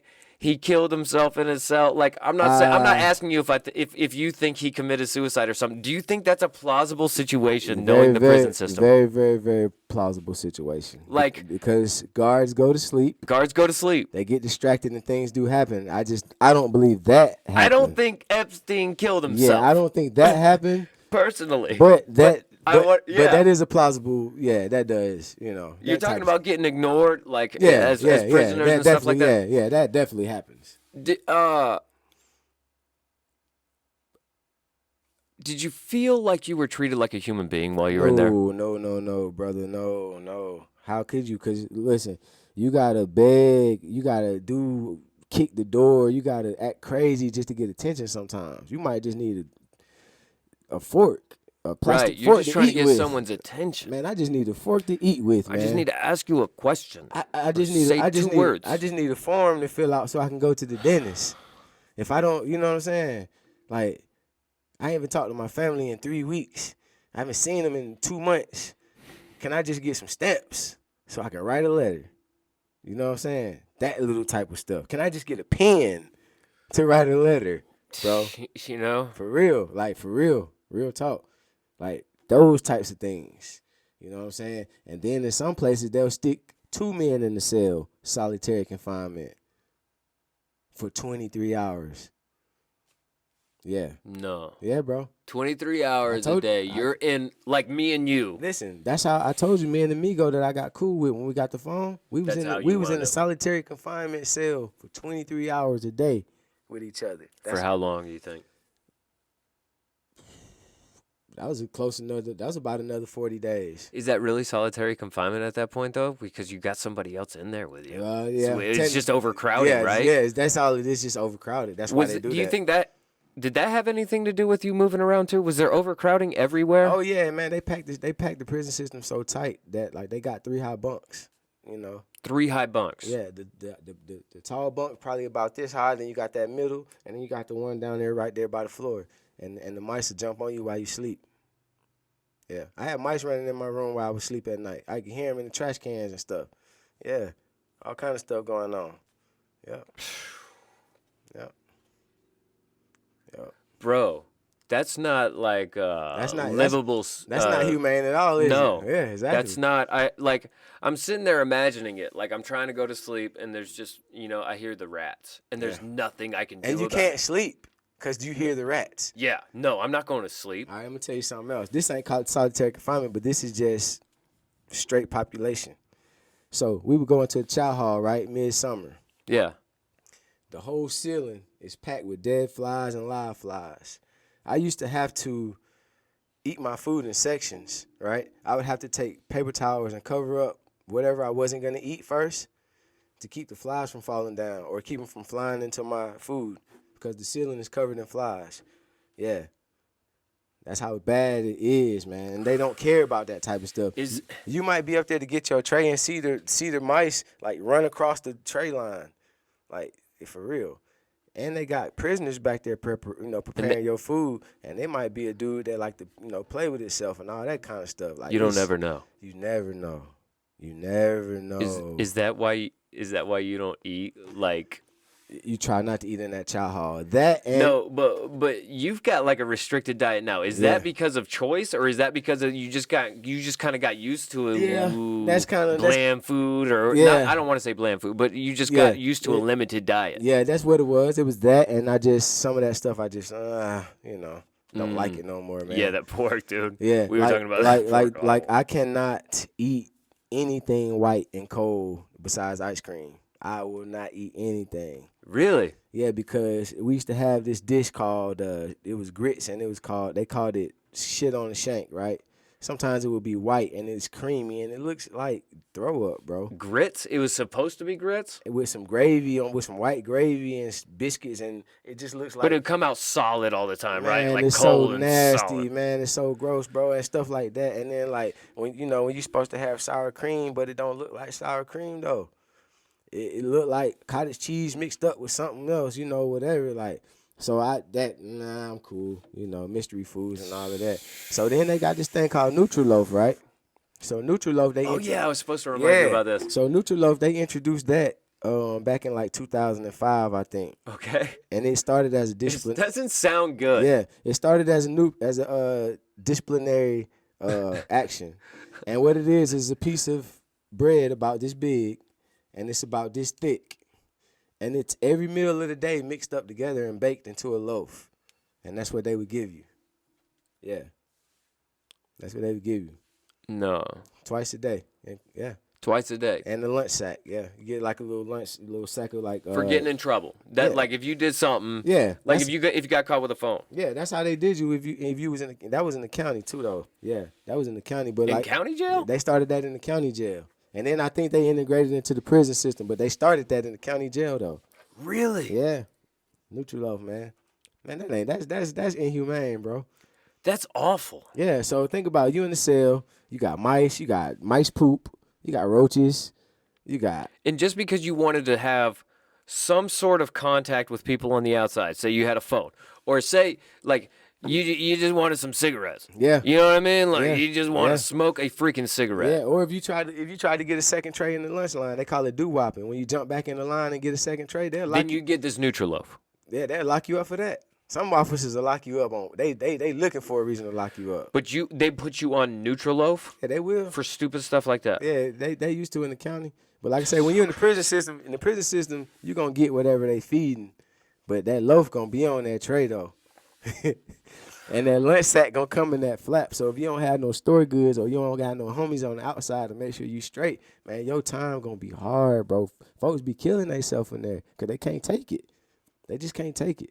Right. They It just, sounds so stressful. it is, man. And I can't tell you how many tears I cried just being in there. Listen, the very first time I went to the hole, I found out my grandfather died, right? He got burned up in the house fire. Another time I was in the hole, I found out one of my cousins passed away. He drowned. You know what I'm saying? You be getting news in there from the streets that, like, man, it'll make you lose it, bro. And I could tell you the only way that I was able to hold it together was my faith, man. I'm Come telling you. on. That was it, Come dog. on. I just knew, like, man, God gonna get me through this, man. All what I I'm gotta talking do is just stand 10 toes, and he gonna get me through, you know. You just stood tall on that faith. That's it, bro. That's it. You had no clue what that looked like. You had no clue what that was going to shake out like. Whatever it was gonna be. Sometimes you're just standing on it. I had so much faith in getting out and being a family man, bro. I already had picked out Keziah's name. Really? Her name was already picked You out. thought this out. Man, her name was picked out way before she was here. Because I knew I was going to get out and be a family man, bro. I had prayed about it. And I knew that's what I wanted. You know what I'm saying? That's what I was going to go get to. I wasn't just finna get out and be like, you know, oh, what I'm going to do next? I knew what I had to do. You know what I'm saying? And you came out hustling, man. Man, bro, listen, I hit the ground running because I wasn't playing. You came out hustling, I dude. can't, Getting that man. job, Man, fixing them roads and stuff, traveling all the time. Man, I wasn't playing. It ain't been no easy journey at all. When did you get that job before Keziah was born? I got it literally the month we found out Keisha was pregnant. Really? Yep. Oh my gosh. And I the didn't timing. I didn't start traveling really until like right when she was born. Oh my gosh. Because all the jobs before that was 285, like around here. You know what I'm saying? They just happened to be in this area. Yeah, and then so right when she was about to have the baby, I had went to Auburn, Alabama, and then I went to Eufaula, Alabama, and that's where I was at when she was about to go in labor. I had to drive from Eufaula like 3 hours. Yeah. To Noonan. Yeah. Yep. Man, That's pretty dope. Yep. that's crazy. Yeah, man. Full 360, man. You were, hit the ground running. I had to, man. I had to change my ways, man. You know what I'm saying? Like I told you earlier, like That's that you're going so like hard contrast, hard left turns in your life, just constantly. I had to, bro. Because like I say, I realized that I had a good life. You know what I'm saying? Yeah. Like despite coming from the hood and all that, like I had a good life. My folks did everything they could to make sure that we was straight. So if I had to be real with myself, I had to realize that it was my choices. You know what I'm saying? That led me down these paths that I went down. So the man in me gonna say, okay, well, what you gonna do now? You gonna keep making them choices, or you gonna change your mind up? You know, change your attitude and everything. So Right. I had to man up, bro. You know what I'm saying? I just, this is what I want to do, man. Like in the Bible, God said choose life or choose death, right? Sure. So in a sense, I chose life. Yeah. You know, I had Yeah. got baptized for the first time in my life. You know what Once I'm you saying? got out? Yeah, that was in 2016. Me and Keisha got baptized together. Really? Yeah. I had never been baptized before, you know what I'm saying? Like I said, I grew up in the church, but I never been baptized before. Yeah. You know what I mean? So I wanted to do that just to, as an outshowing of the Lord, man, that like I really believe, you know what I'm saying? I Yeah. really believe. I ain't all the way right, of No, course. No, but there's an importance with identifying with the death, burial, and the Yeah, resurrection, yeah, right? There's yeah, a huge Yeah, importance But in that. I really believe, you know what I'm saying? So Yeah. like I say, man, it was just a matter of choices, bro. I knew I had to change. I had to, man. Had to. Mm. Yep. Dude, that's so intense. I keep thinking about like the culture shocks you experience like over and over and over again. Yep. Yep. That's insane. You Yeah. realize that, right? Yeah, Like yeah. you were jumping from one situation to another Yeah. situation to another situation. It was just constant. Yeah. You just never know. You're always on your toes. Always, man. Always on the swivel. Head always on the swivel, man. Are your siblings like you as far as being quiet and reserved and stuff like that? Nah, my sister very loud and vocal. My little brother, he vocal. Yeah? My big brother, rest in peace, man. He was like the brainiac. You know what I mean? Like he wasn't no street dude, but he knew all the street dudes, right? Remember Shawty Low? Rest in peace, Shawty Low. Yeah. All right, so him and Shawty Low, they go back to like elementary school. Really? Yeah, Shawty Low, baby mama, Chocolate, she passed away too. Rest in peace. You know what I'm saying? That was like a dear friend of ours. Wow. And I met all them people through my brother, kind of like from that circle. But he wasn't no street dude though. People just loved him just because he was charismatic and he was a very spiritual dude, right? Yeah. He could anywhere, everywhere, he gonna give you some truth. You know what I'm saying? That's the type of dude he was, man. I was just the black sheep, bro. No, black sheep, nah, man. Come on now. You gotta see. Look, man, I got a question for you. I've been thinking about this a lot because you're super creative, and I think that's so cool that you do the writing and you do the poems and stuff like that. How many dudes who are creative like you are get stuck just, and I know it's nothing in comparison to being in prison, but just get stuck surviving, right? Yeah. On the outside, just paying their bills. Yeah. Just, hey, let me get an hour with the kids. Let me get 2 hours with my kids. Let me get, just surviving. How many Yes. creative guys get held back just trying to survive? They're not able to pursue these passions, A dude. lot of us. What? You got any ideas on that, man? What do you do about that? How do we promote that? How do we get people to, how do we as a society become more accepting of the fact that the arts need to be promoted rather than demoted? Like you look at public schools and they're taking the music programs out, Yeah. they're taking the art programs out, they're doing this and that and the other, Yeah. and it's like we need to be promoting this in people. They did the same thing in the prison system, took all that stuff away. Really? Yeah, man. So at one time there was some sort of arts program Oh yeah, where like bro. I was performing like once a week doing talent shows, man, and they had contests and spoken word and all. I was doing all that, man, and they came, snatched it out really? Yeah. Why? because it changes your mindset. It keeps you from going crazy. Yeah. They want you to go crazy, so you can Yeah, stay they- there. Yeah. You know what I mean? But back to what you were saying though about the fatherhood and all that. Like, man, I've been trying so hard to delve back into my creative self, right? Mm-hmm. And try to find that balance between being a father, a husband, and like really homing in on what I really like to do. On you, yes. And I just can't find it right now, bro. And it's frustrating. It's so And escaping. I have to be honest that like I think I probably went through a bout of depression probably in the last couple of months just because of that. You know what Yeah. I'm saying? yeah. And it affected my marriage. It affected, the communication between me and Keisha because I shut down. yeah. You know what I'm saying? When you get out of touch with yourself, it's Yeah, rough. bro, I shut down and I'm like, man, I gotta find that light again. You know what I'm saying? But like you say, it's just hustling, bro. Just trying to make it work. Just trying to make it work. Like, just trying to make sure the yeah, bills get paid. yeah. Just trying to I need to like make sure at the end of these- the day, it's like I just tried to survive today. That's all I Yes, did was survive. yes, Like I yes, woke up yes. and I was late from the second I woke up. No matter what I was behind schedule from the time I woke up until the time I went to sleep. I just survived. Yes, that's life. And it's like, and then there's, one day turns into a week, turns into a month, right? Yep. And you just keep going like that. Yep, And there's yep. so many creative people. Like, how much good music could we enjoy if people had more time to invest into their creativeness? Yep, for real. You know, For real, man. There's got to be some sort of solution out there. Like, I don't know what it is. I don't know, but I would say that what you're doing right now is you doing that, right? You created a space for yourself and others. Yeah. You know? Yeah, in a way. I mean, this was definitely my vision. This podcast was a vision of mine that I executed. But at the same time, do I devote as much attention as it deserves?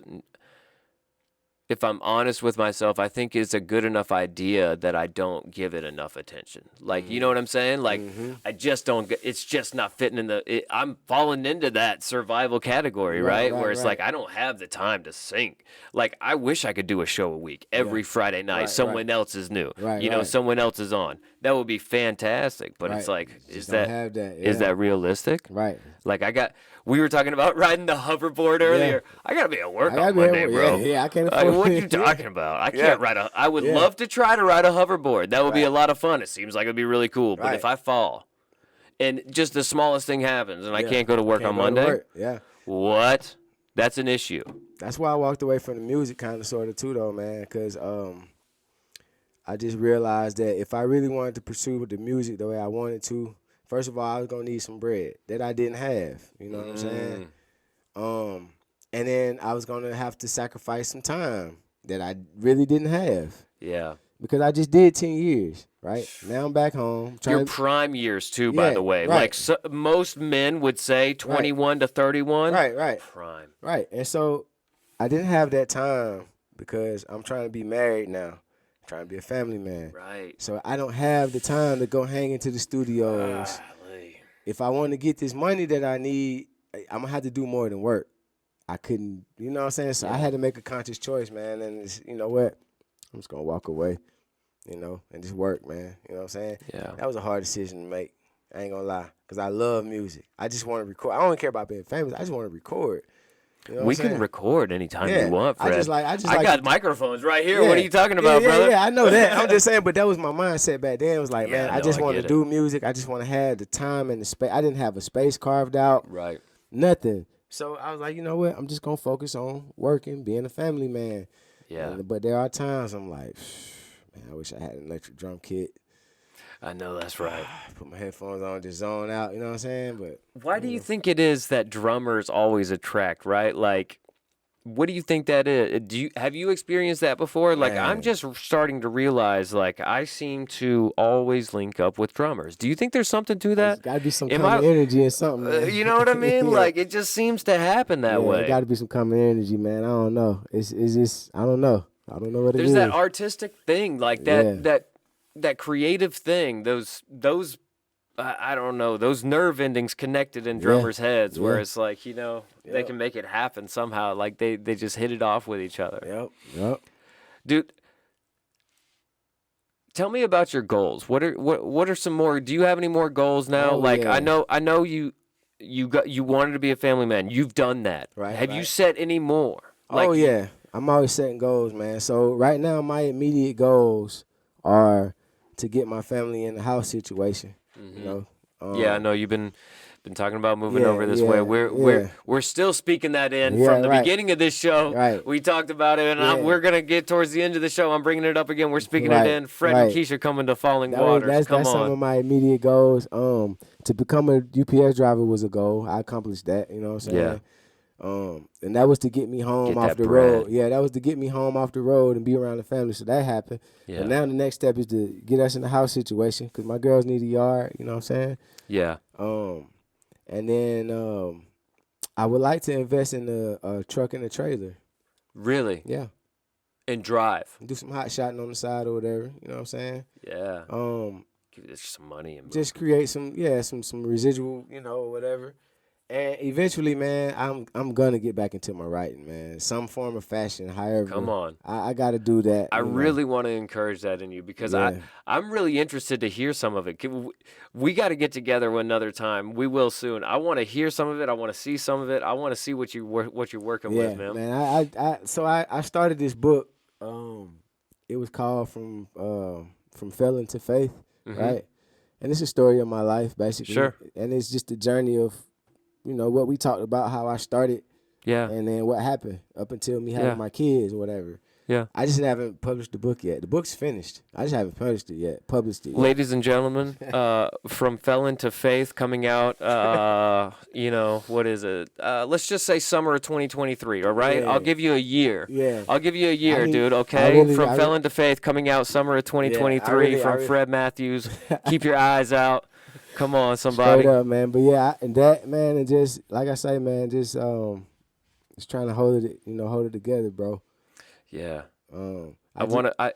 I really. I want to read this book. Are you finished with it? I'm finished. You know, of course, it needs to You be. can always go back and revise. It needs to be and edited. that. Yeah, it needs to be edited or Yeah. whatever and revised. But for the most part, the story is there, though. You know what I'm saying? The story is there, man.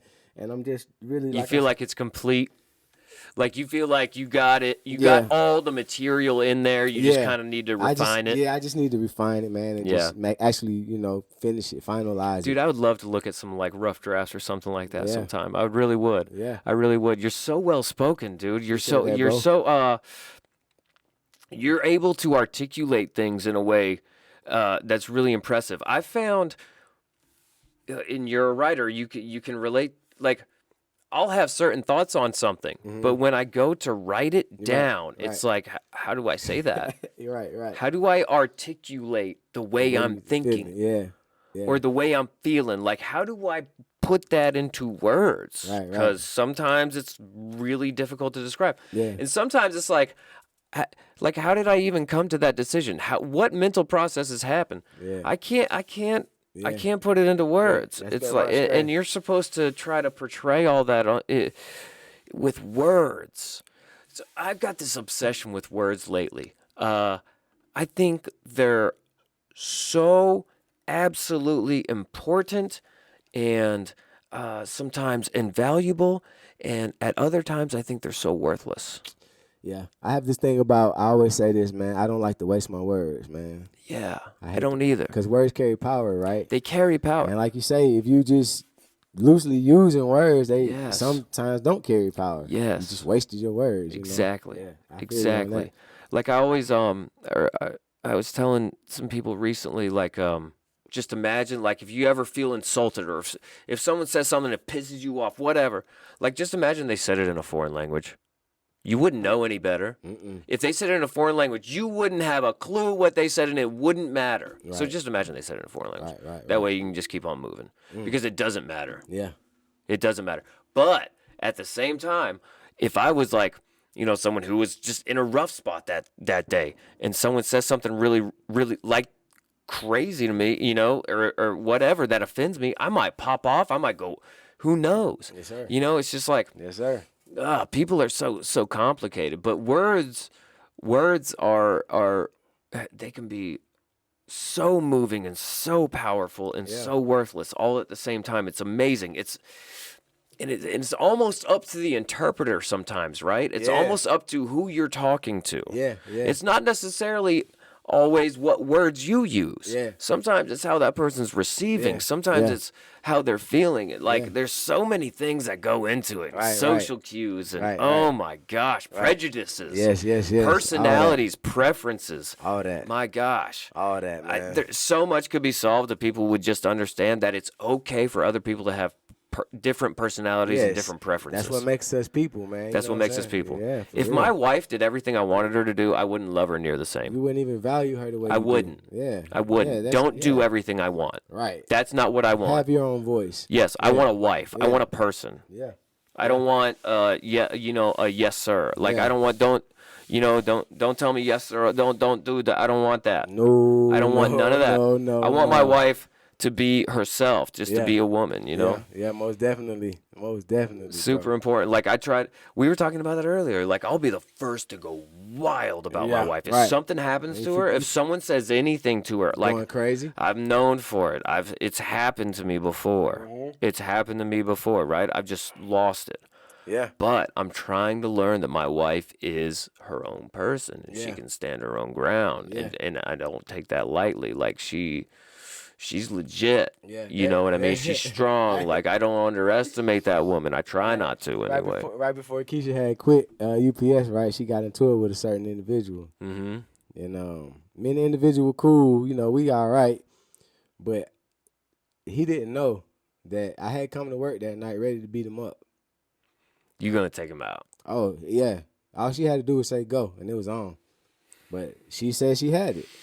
She came home upset. We talked about it. I still had to go to work and be at work with this individual, right? Ooh. But she said she had it. I said, okay.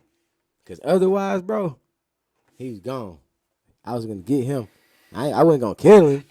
I'm You just know- saying I was gonna. Yeah, Yeah, he like- was gonna get it. He was gonna get it. I was gonna beat him up in the parking lot. That's why you don't ever mess with people because you never know who you're messing with. Yeah, you don't never know. Like we were talking about earlier, how many punches does it take to kill somebody? One. Right. You never know who you're messing with. Right. Like you don't know. Right. Right? You Right. never mess with somebody, Yeah. man. Just Yeah, leave I don't everybody play, I alone. don't play about my lady though, man. That's one thing I No. don't play about. Is my No. lady, my kids. No. Boy, look at here, boy. That's something I can't like that's the provoking that I can't back No, down from. no, For no. some reason. Oh, I man. can't Yeah. flip it off for that. No. I can't flip it off for that. What are they shooting off fireworks during our podcast again? Do you hear that? That's the second loud explosion I've heard. They must be. Maybe they're trying to tell us it's time to go in. We're an hour and 10 minutes in. Are you good? I'm good. We're out. We're What's- another hour and 10 minutes What in. time is it? That's 2:35. Man, I don't know. We're 2 hours and 35 minutes in. Okay. I don't know what time it is, I bro. don't either. All right. I don't know what time it We'll is. keep rolling a little bit. We'll keep rolling a little bit. All right, so we've got your goals laid out. Right. Oh, dude, I wanted to ask you about some of the more recent stuff because I know you like to kind of keep up on stuff. Have you heard anything about this Brittany Griner situation? I heard very little about that. Oh, dude, the Russian authorities are holding her for another 30 days. She's been in Russian prisons, in a Russian detention center of some sort for like 6-9 months. Do you know who Brittany Griner is? She's one of the most famous I know who you're talking WNBA about. players. She got caught with some hash, some hash oil, if I'm correct, in Russia. Whoa. Just some hash oil, something completely legal to have where she's from, right? And I get that it's not legal there. Okay, I get it. But 9 months though, bro. That's a long time. They've been keeping her there for a long time. I feel like she's been in there since before Christmas. That's crazy. And they just keep holding her. They just keep extending her stay. Another 30 days, another 30 days, another 30 days. There ain't no telling what kind of treatment she getting. Dude, what do you think a Russian prison is like Ooh, I don't for know. a WNBA star that they kind of trying to make an example out of? I don't even want to think about it. I don't know, bro. You know what I mean? No telling. And I'm pretty sure she's a lesbian. Yeah. And like we can stand up for everybody over here, but they ain't playing that in all these other countries, dude. Nah, they don't do that. They don't do that in all these other They ain't countries, doing all man. that. Mm-mm. Nah. You know what I mean? I Yeah. feel for that woman, dude. Yeah, I feel for that man. woman. Oh my gosh, over some hash oil. Man. Do you think you were in the drug game for a long time? And marijuana's legal. Oregon has all the drugs that are legal in Oregon. Did you know that? I didn't know that. All the drugs. Damn. All of them. What? Every last one. That's crazy. Top to bottom. That's crazy, bro. What kind of society are they trying to run up there? I don't know that all manufacturing is legal, but all consumption, perfectly legal. Whoa. And I'm pretty sure possession, right? I'm pretty sure that involves possession as well. Probably So won't be going to Oregon. how do you feel about that? You think that's a bad idea? I do. Why? Because, man, like, You seen so many junkies? yeah, man.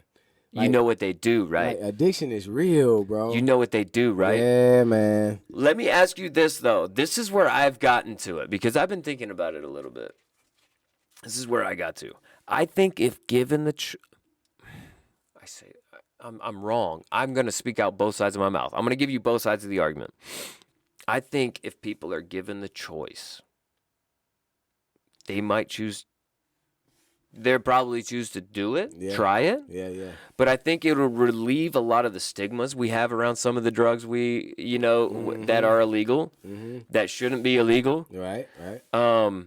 I think there's another side of it though where, so like I think if given the choice, I don't think it would be like a rush of the masses to go get all the coke and all the ecstasy and Yeah. all the, everything they could get their hands on. I don't think it would be like a tidal wave like that. I think given the choice, people would be like, all right, cool. Put it to you this way. I'd have to guess probably 80% of the adult population in America knows someone who does coke or has done coke and could get coke if they wanted it. 80% of Americans probably could, right? At least 50%. 50% is more than generous. 50% of Americans could get coke now. most Could get coke right now. Yeah, right now. So if we made it illegal, how many it's not going to be this tidal wave. Like I think if given the choice, people can surprise us. I agree with the that. choice of freedom. I agree with But that. there's the flip side of the argument. They did this study. Let me tell you about this, dude. They did this study on lab rats where, or no, well, it was a study on lab rats, and then there was also this woman that it was in. This may have been in Russia as well. They had her hooked up where she could they had done brain surgery on her, and she could have an orgasm at will. Whoa. Like they had hooked up her nerves to where she could basically have an orgasm at will, right? Whoa. So it was just boom, boom. And they did the same with like lab rats where like they could constantly get like messed up or intoxicated. I don't remember if it was intoxication or if it was orgasms with the lab rats. But they won't stop. They just boom, boom, over and over and over, insatiably. Like the woman who had it done, she was begging for them to remove it, but wouldn't let them take it. She was like, take the clicker. Take the clicker. You take the clicker. Take the clicker. You know what I mean? I can't handle the clicker, but you can't have it. I can't handle the clicker, but you can't have it. You know, and she's just sitting there, just insatiable. You know, insatiable. You cannot satisfy a human being at the same time. So there's like both sides of the argument. Where do you think it's a mix of all that? How do you think that plays out? Do you think, like, I sit there and I think, and I'm like, all lab drugs should be illegal still. I think anything they make in a lab should still be illegal. Like if I really try to think about it, I think heroin should still be illegal because it's too much processing from the plant form. Right. Cocaine should probably still be illegal, even though I don't think it's necessarily bad for you if it's pure. Right. Yeah, as long as I don't have no fentanyl. Yeah, like this fentanyl stuff. You got any thoughts on that, dude? It's killing a lot of people. And then some people want it. Listen, Some junkies want it in their stuff because they mess you up. If I was still in the dope game, I would not want to sell coke. I would be scared that I'm going to kill somebody. Really? You know, like, so when I was growing up, when you sold coke and you bought it at large quantities, you cooked it up to make sure it was straight. You know, you didn't just buy it and just pass it off. So, yeah, man, that's crazy, that fentanyl stuff, man. Man. So do you think, I'm kind of to the point where I'm thinking, let's let natural drugs be legal for a little, in some areas, like mushrooms. Yeah. I think psilocybin mushrooms should be illegal. Why They're just growing out of the ground. Why are we even calling it a drug? Why are we even calling it a drug? It's a Why are we mushroom. calling marijuana a drug? It's a herb. We're not. We're literally doing nothing to it. Right. It's an herb. We're not processing any bit of it. Rosemary's not an We're herb. harvesting it and just letting it dry. Rosemary's not a drug. No. What Sage? Sage is not a drug. Like, come on. So yeah, I agree with you 100%. 100%. You ever heard about ayahuasca before? It's Yeah. like where you know you can go on like these shaman-led journeys, dude. Yeah. I want to go on one so bad. People think I'm crazy for it. I say I want to go on one. I'm not saying I would. Yeah. But it sounds so It does. freaking crazy. It does. It's just only thing, man, is like what they really be tapping into. Like I'm one of them people that like I don't want to. What are they That's Yeah. what I want to know. Yeah. What are they tapping into? I don't wanna- exactly. I don't want to. I'm one of them folks that like I'm afraid of getting involved with like any type of spiritual like witchcraft or anything. So you think that's spiritual stuff, like the I think it is to a degree. yeah. It has to be. Yeah. You know. So like, but just enjoying the psychedelic drug itself, you wouldn't necessarily have an issue with, I think psychedelics could definitely. You know, they're trying to create psychedelic medicine, basically. Yes, I've been Yeah. following it closely. Right. And so Yeah. there's a It's a doctor. huge thing. There's a doctor, Dr. Hodges, man. One of my personal homies know him, right? And he's like an advocate in Georgia, in Atlanta. He's a black doctor in Atlanta. He's an advocate for psychedelic drugs, bro. Really? Oh yeah. Dude, I would love to talk to you more about that and potentially get his contact information because that's a big deal. Yeah. I think that's gonna be the next thing. Like, why haven't we been? As a society, we're all about these natural remedies. Why haven't we been talking about this? Yeah. The leaders of all ancient societies were doing these psychedelics. Right. They were leaders for a reason. Right. Like, we're starting to learn that these mushrooms that there's certain types of mushrooms and all Yeah. kinds of things that'll regrow the nerve endings and stuff like regrow nerve endings, repair nerve damage, stuff we thought was never possible. Where they're able to accomplish it through mushrooms. I don't think any of that information is new. Ooh, I think it you was think it's suppressed? I think it was heavily guarded. Ooh, I think you're right too, because they were researching it all in the 70s and shut it down. You ever heard of William Cooper? No. Behold the Pale Horse? The author of Behold the Pale Horse? No. They got rid of that dude. What's his name again? William Cooper. Okay. Man. Why? Why did they get rid of him? Because the information that he put in that book was information that was gathered over a period of time, right? He was able to become a high-ranking naval officer with his clearance that allowed him to know and see things that you and I are not supposed to know and see. Right. But he's a man of faith. So when he started seeing these things and knowing these things, he compiled a bunch of information to let us know what we were up against, right? Mm-hmm. When we're talking about Big Brother or whatever. Mm-hmm. Yeah, they wiped his whole family out. But the book is still surfacing. So I just brought that up to say that, like what we talking about. You know what I'm saying? Like, that information is heavily guarded. Heavily guarded. And like, do you think there's a cure for cancer? Do you think of there's course. like some Of course, bro. Really? Of course, man. That we know about? We may not know about it, you and I. No, yeah, not that you and I know about, but somebody knows? It's out You there. think somebody knows the cure for cancer? Every disease has a cure. I know it does. Do you think someone knows it? Somebody knows that cure. I think there's something in the world to cure everything. Yeah. Okay? Dr. Sebi, they killed him because he knew a lot of that stuff, and he was trying to introduce it to the normal civilization. You know who that is, Dr. Sebi? No. Man, that dude right there, they killed him too. Because he... Do you think it's big pharma? Like, do you think it's the government? What do you think? Like, who do you think? Like, if you had to go on... I was just about to say that. He was going to collide with Big Pharma. Really? Because his treatments, he was from Honduras, I believe, right? Mm-hmm. Everything was natural from the earth. Sure, yeah. From the earth, bro. Yeah. No manufactured medicines. Everything that he prescribed to his people, that it was on record that he healed, like cured these diseases, was from natural herbs and stuff, right? Medicines. Man, you know Big Pharma wiped that dude out, man. Come on, man. They ain't gonna tell us that. Have you heard of Wim Hof, the Iceman? The guy who he hiked Mount Kilimanjaro in his boxers. I haven't heard of that. And barefoot and all kinds of stuff. You haven't heard of this guy? Oh my gosh, he's wild. But he's curing people, or people are being cured on just learning from him how to breathe. Just learning how to breathe.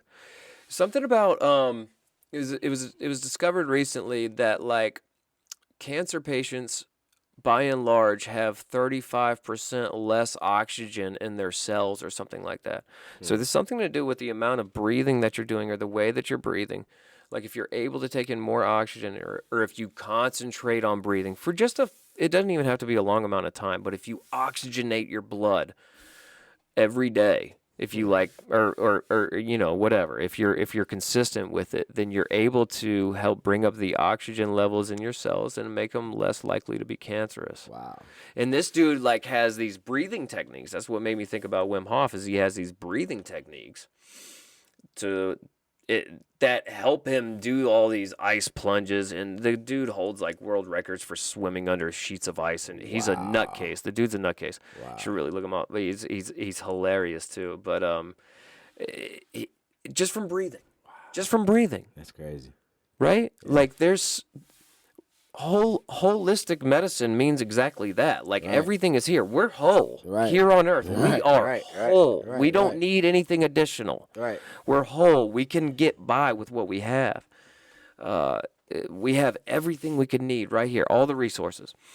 And I'm coming around to that. I'm coming around to really believing that holistic medicine is real. Well, there's that natural side of everything. Well, think about it like this, bro. Going back to what I was saying about the Bible.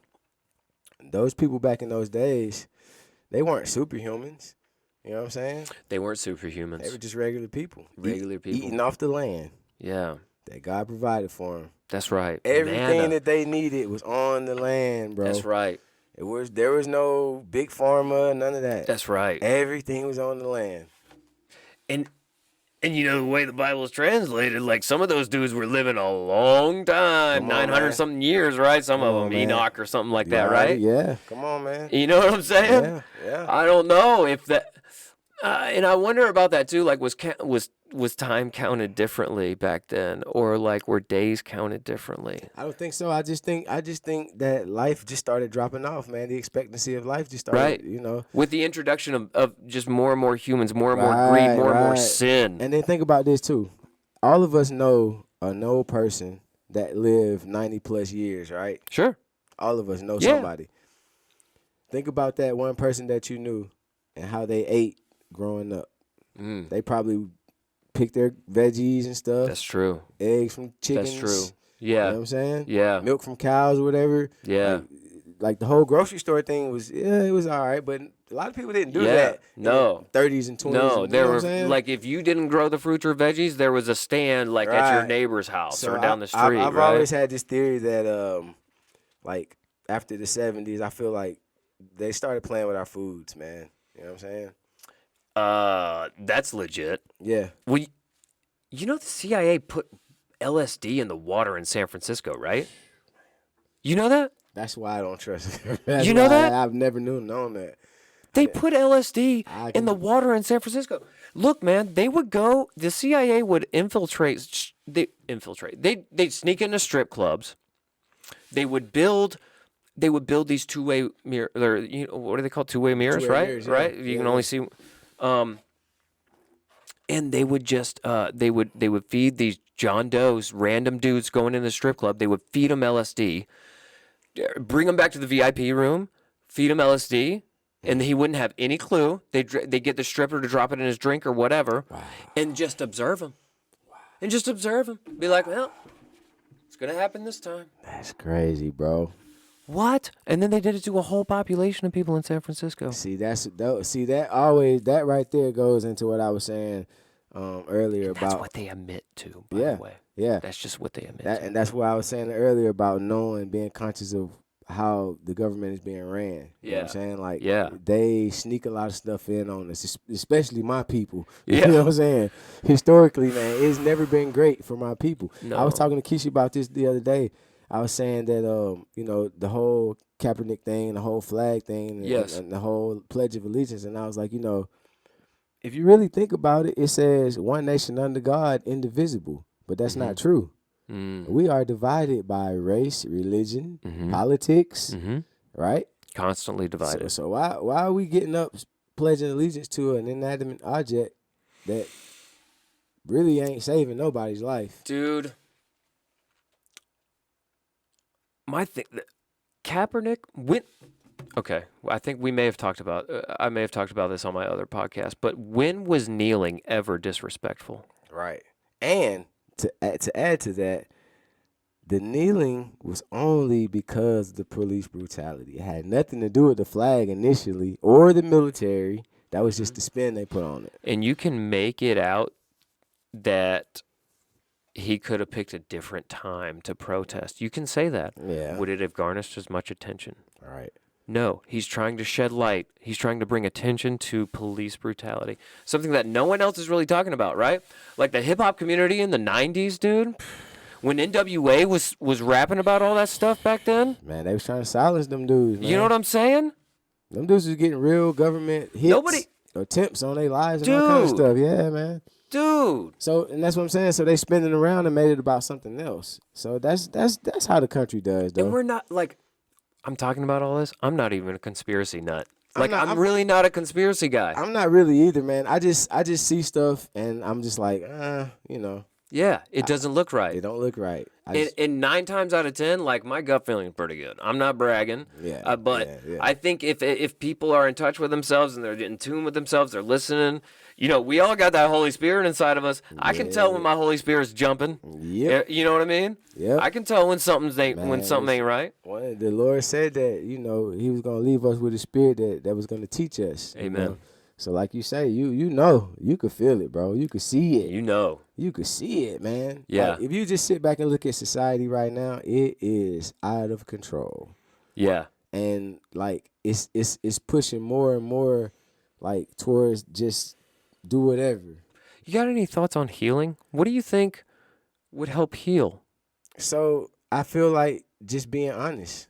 Like, in order for this country to heal as a whole, the leaders got to be honest with us. They can't just get up there and like say whatever they need to say to get us to go vote. You know what I'm saying? Don't do that, brother. Don't do that, bro. Don't tell me what I want to hear just to get my vote. What? Tell us the truth. Tell us the truth. Tell us what's gonna really happen to us if we get this vaccination. That I'll vote for a politician if you. Yeah, tell us what's. You feel me? Listen. I'll vote for a politician even if I don't agree with all of their policies. Right. Because I think they're being real. Right. If I think they're being real and I agree with most of their policies, Listen, I'll vote for them. I Listen. hate to be like that. a lot of people gonna probably say I'm crazy, but I actually got a lot of respect for Donald Trump. Do you really? You know why? He ain't fake about nothing, bro. He ain't fake about it. It is what it He is ain't with fake about him. nothing. I know that as a black man in this country, what I'm up against when I'm facing Donald Trump. I don't have to guess. I know two things. He probably don't like my people. That's cool. But he about his business, so he gonna create a way for me to be about my business. Yeah. So during his reign, if you wasn't getting no money or you wasn't trying to handle your business, you missed out on the opportunity because that dude is business minded. Business minded. And that's all he was doing was getting his money. You noticed that too, right? he was- just getting money. He was getting money. He and was cutting money. yeah. Cutting expenses. Yeah, he was, putting people in positions or whatever. That's like, what I saw. I what I'm saw a saying? a Yeah. lot of money. He was one of those dudes that, and like I said, I don't agree with everything he say or do, Oh God, no. but he was put his country first, and that I agree with. Yeah. Cause I gotta live in this country. Yeah. Man. Listen, my heart go out to the people over there, but man, I can't take care of you over there if I'm hurting over here. Exactly. So I respect that Exactly. about him because he was more for the country. Now he might have been doing some other underhand or whatever. Yeah. I don't care about that. Yeah. I just know that the dude is who he is. Yeah. It ain't no fake airs about him, or he gonna speak his mind, even if it's ignorant, whatever. Yeah. He's very real. Right. I don't like him. Yeah. I don't, I don't like him. him. I don't like have him. to. But he is very But real. I can respect him though. He's very I can real. respect his, Yeah. being real. You know what I'm saying? Yeah, he's pretty real. He was always super harsh, Yes. very brash, yes. very straightforward. Right. I don't know. But you would rather I didn't like a lot about But you would rather have that, right, than to have somebody up there with a smile on their face, a nice suit, Lying to me. faking. Yeah, Yes. lying to you. lying to me constantly. I'd rather have I'd rather have the tyrant up there. Give me Yeah. the tyrant, man. Yeah. At least I know he a fool and he gonna go crazy. Dude, let's shift gears a little bit. Kind of shift gears. Are you on social media at all? Sometimes. Sometimes. Yeah. Do you do Twitter at all? Nah, I never do Twitter. You know Elon just bought Twitter though, I right? You heard about that? Yeah, I heard about it. So one of the things he's wanting to do, and this goes back to that honesty thing and being like a real leader. He wants to completely expose the algorithm of Twitter and like how it promotes certain people's tweets over other people's tweets and who it's showing favoritism to, why it's showing favoritism to those people, how it all works. Like this whole social media giant. He just bought it and he wants to expose exactly how it all works and correct it openly with the public seeing all of it. Good luck to him. You know what I'm saying? Good luck to him. Like, dude, you're gonna. I mean, I appreciate what you're trying to do, man, but you up against a big, He's been making some weird. Apparently, I'm not on social media, but he's been making some weird things lately, like some weird posts about like, if I wind up dead, because you know why? miss you. You know why? Or whatever. I just told you about William Cooper, right? They ain't having it. Right. So listen, every person in our history that came to the forefront and tried to give us any piece of truth about this country, what did they do to him? Gone. Julian Assange and then oh God, Snowden. Yes. Yeah. Yeah. Man. I mean, because that's what I'm saying. Like, people find out the truth and they see this ugly, man, and it's like, I got to get this out there. But if you put it out there, boy, they coming for you. Yeah. They coming for you now. Yeah. Dude, I did not expect this podcast to go in this direction. It's Is all that good. cool, man? It's all Are you good, bro. dude? I'm good, bro. I'm good. I feel good. Is there anything else you want to talk about, man? Ah, You want to plug anybody? Shout out anybody? You want to do anything? man, I would like to I want to plug my homie JG painting again. Mm-hmm. I want to plug my homie Gabe. He got the Who's Next painting company. Let me see who else. Shout out to Mark Dove. He one of my homies that making some music right now. Come on. Man, if I forget anybody, I'm sorry, man. No, it's good. It's good. You remember more than I would have if I Yeah. was put on the spot Yeah, like yeah. that. I Shout would out- have remembered yeah, my shout out brother. to the That's like homie- about it. Shout out to the homie Seaweed, the Come homie on. Buck, the homie to- Freddie. Yeah, man, yeah. All them Yeah. good people, man. Them my Come on. them my loved ones, man. Them my ones that, Hi. you know what I mean? That's the fam. Yeah, That's the fam right there. that's what's up, man. Yep. Fred, thank you so much. I Thank you, hope brother. I hope we made sense after all of it, brother. Thank you Yeah, so man. much. I hope this was 3 hours, so I hope like the people. I jumped around. I'm sorry, guys, but I hope we painted a picture of Right. a redemptive story, dude. I respect you so much. I love your wife. I love your kids. You guys have a beautiful family. Thank you, man. Thank you very much, man. I think the Lord has so much favor on you, and I think that's going to continue to shine through your writing and your poems, man. I really want to encourage you some more to yeah. do that. We'll I'm get on that, man. super interested to hear it. Yeah, for sure. Thank you, For brother. sure, I Thank really you. appreciate it. Yep, no problem. Thank you, man. Thank you.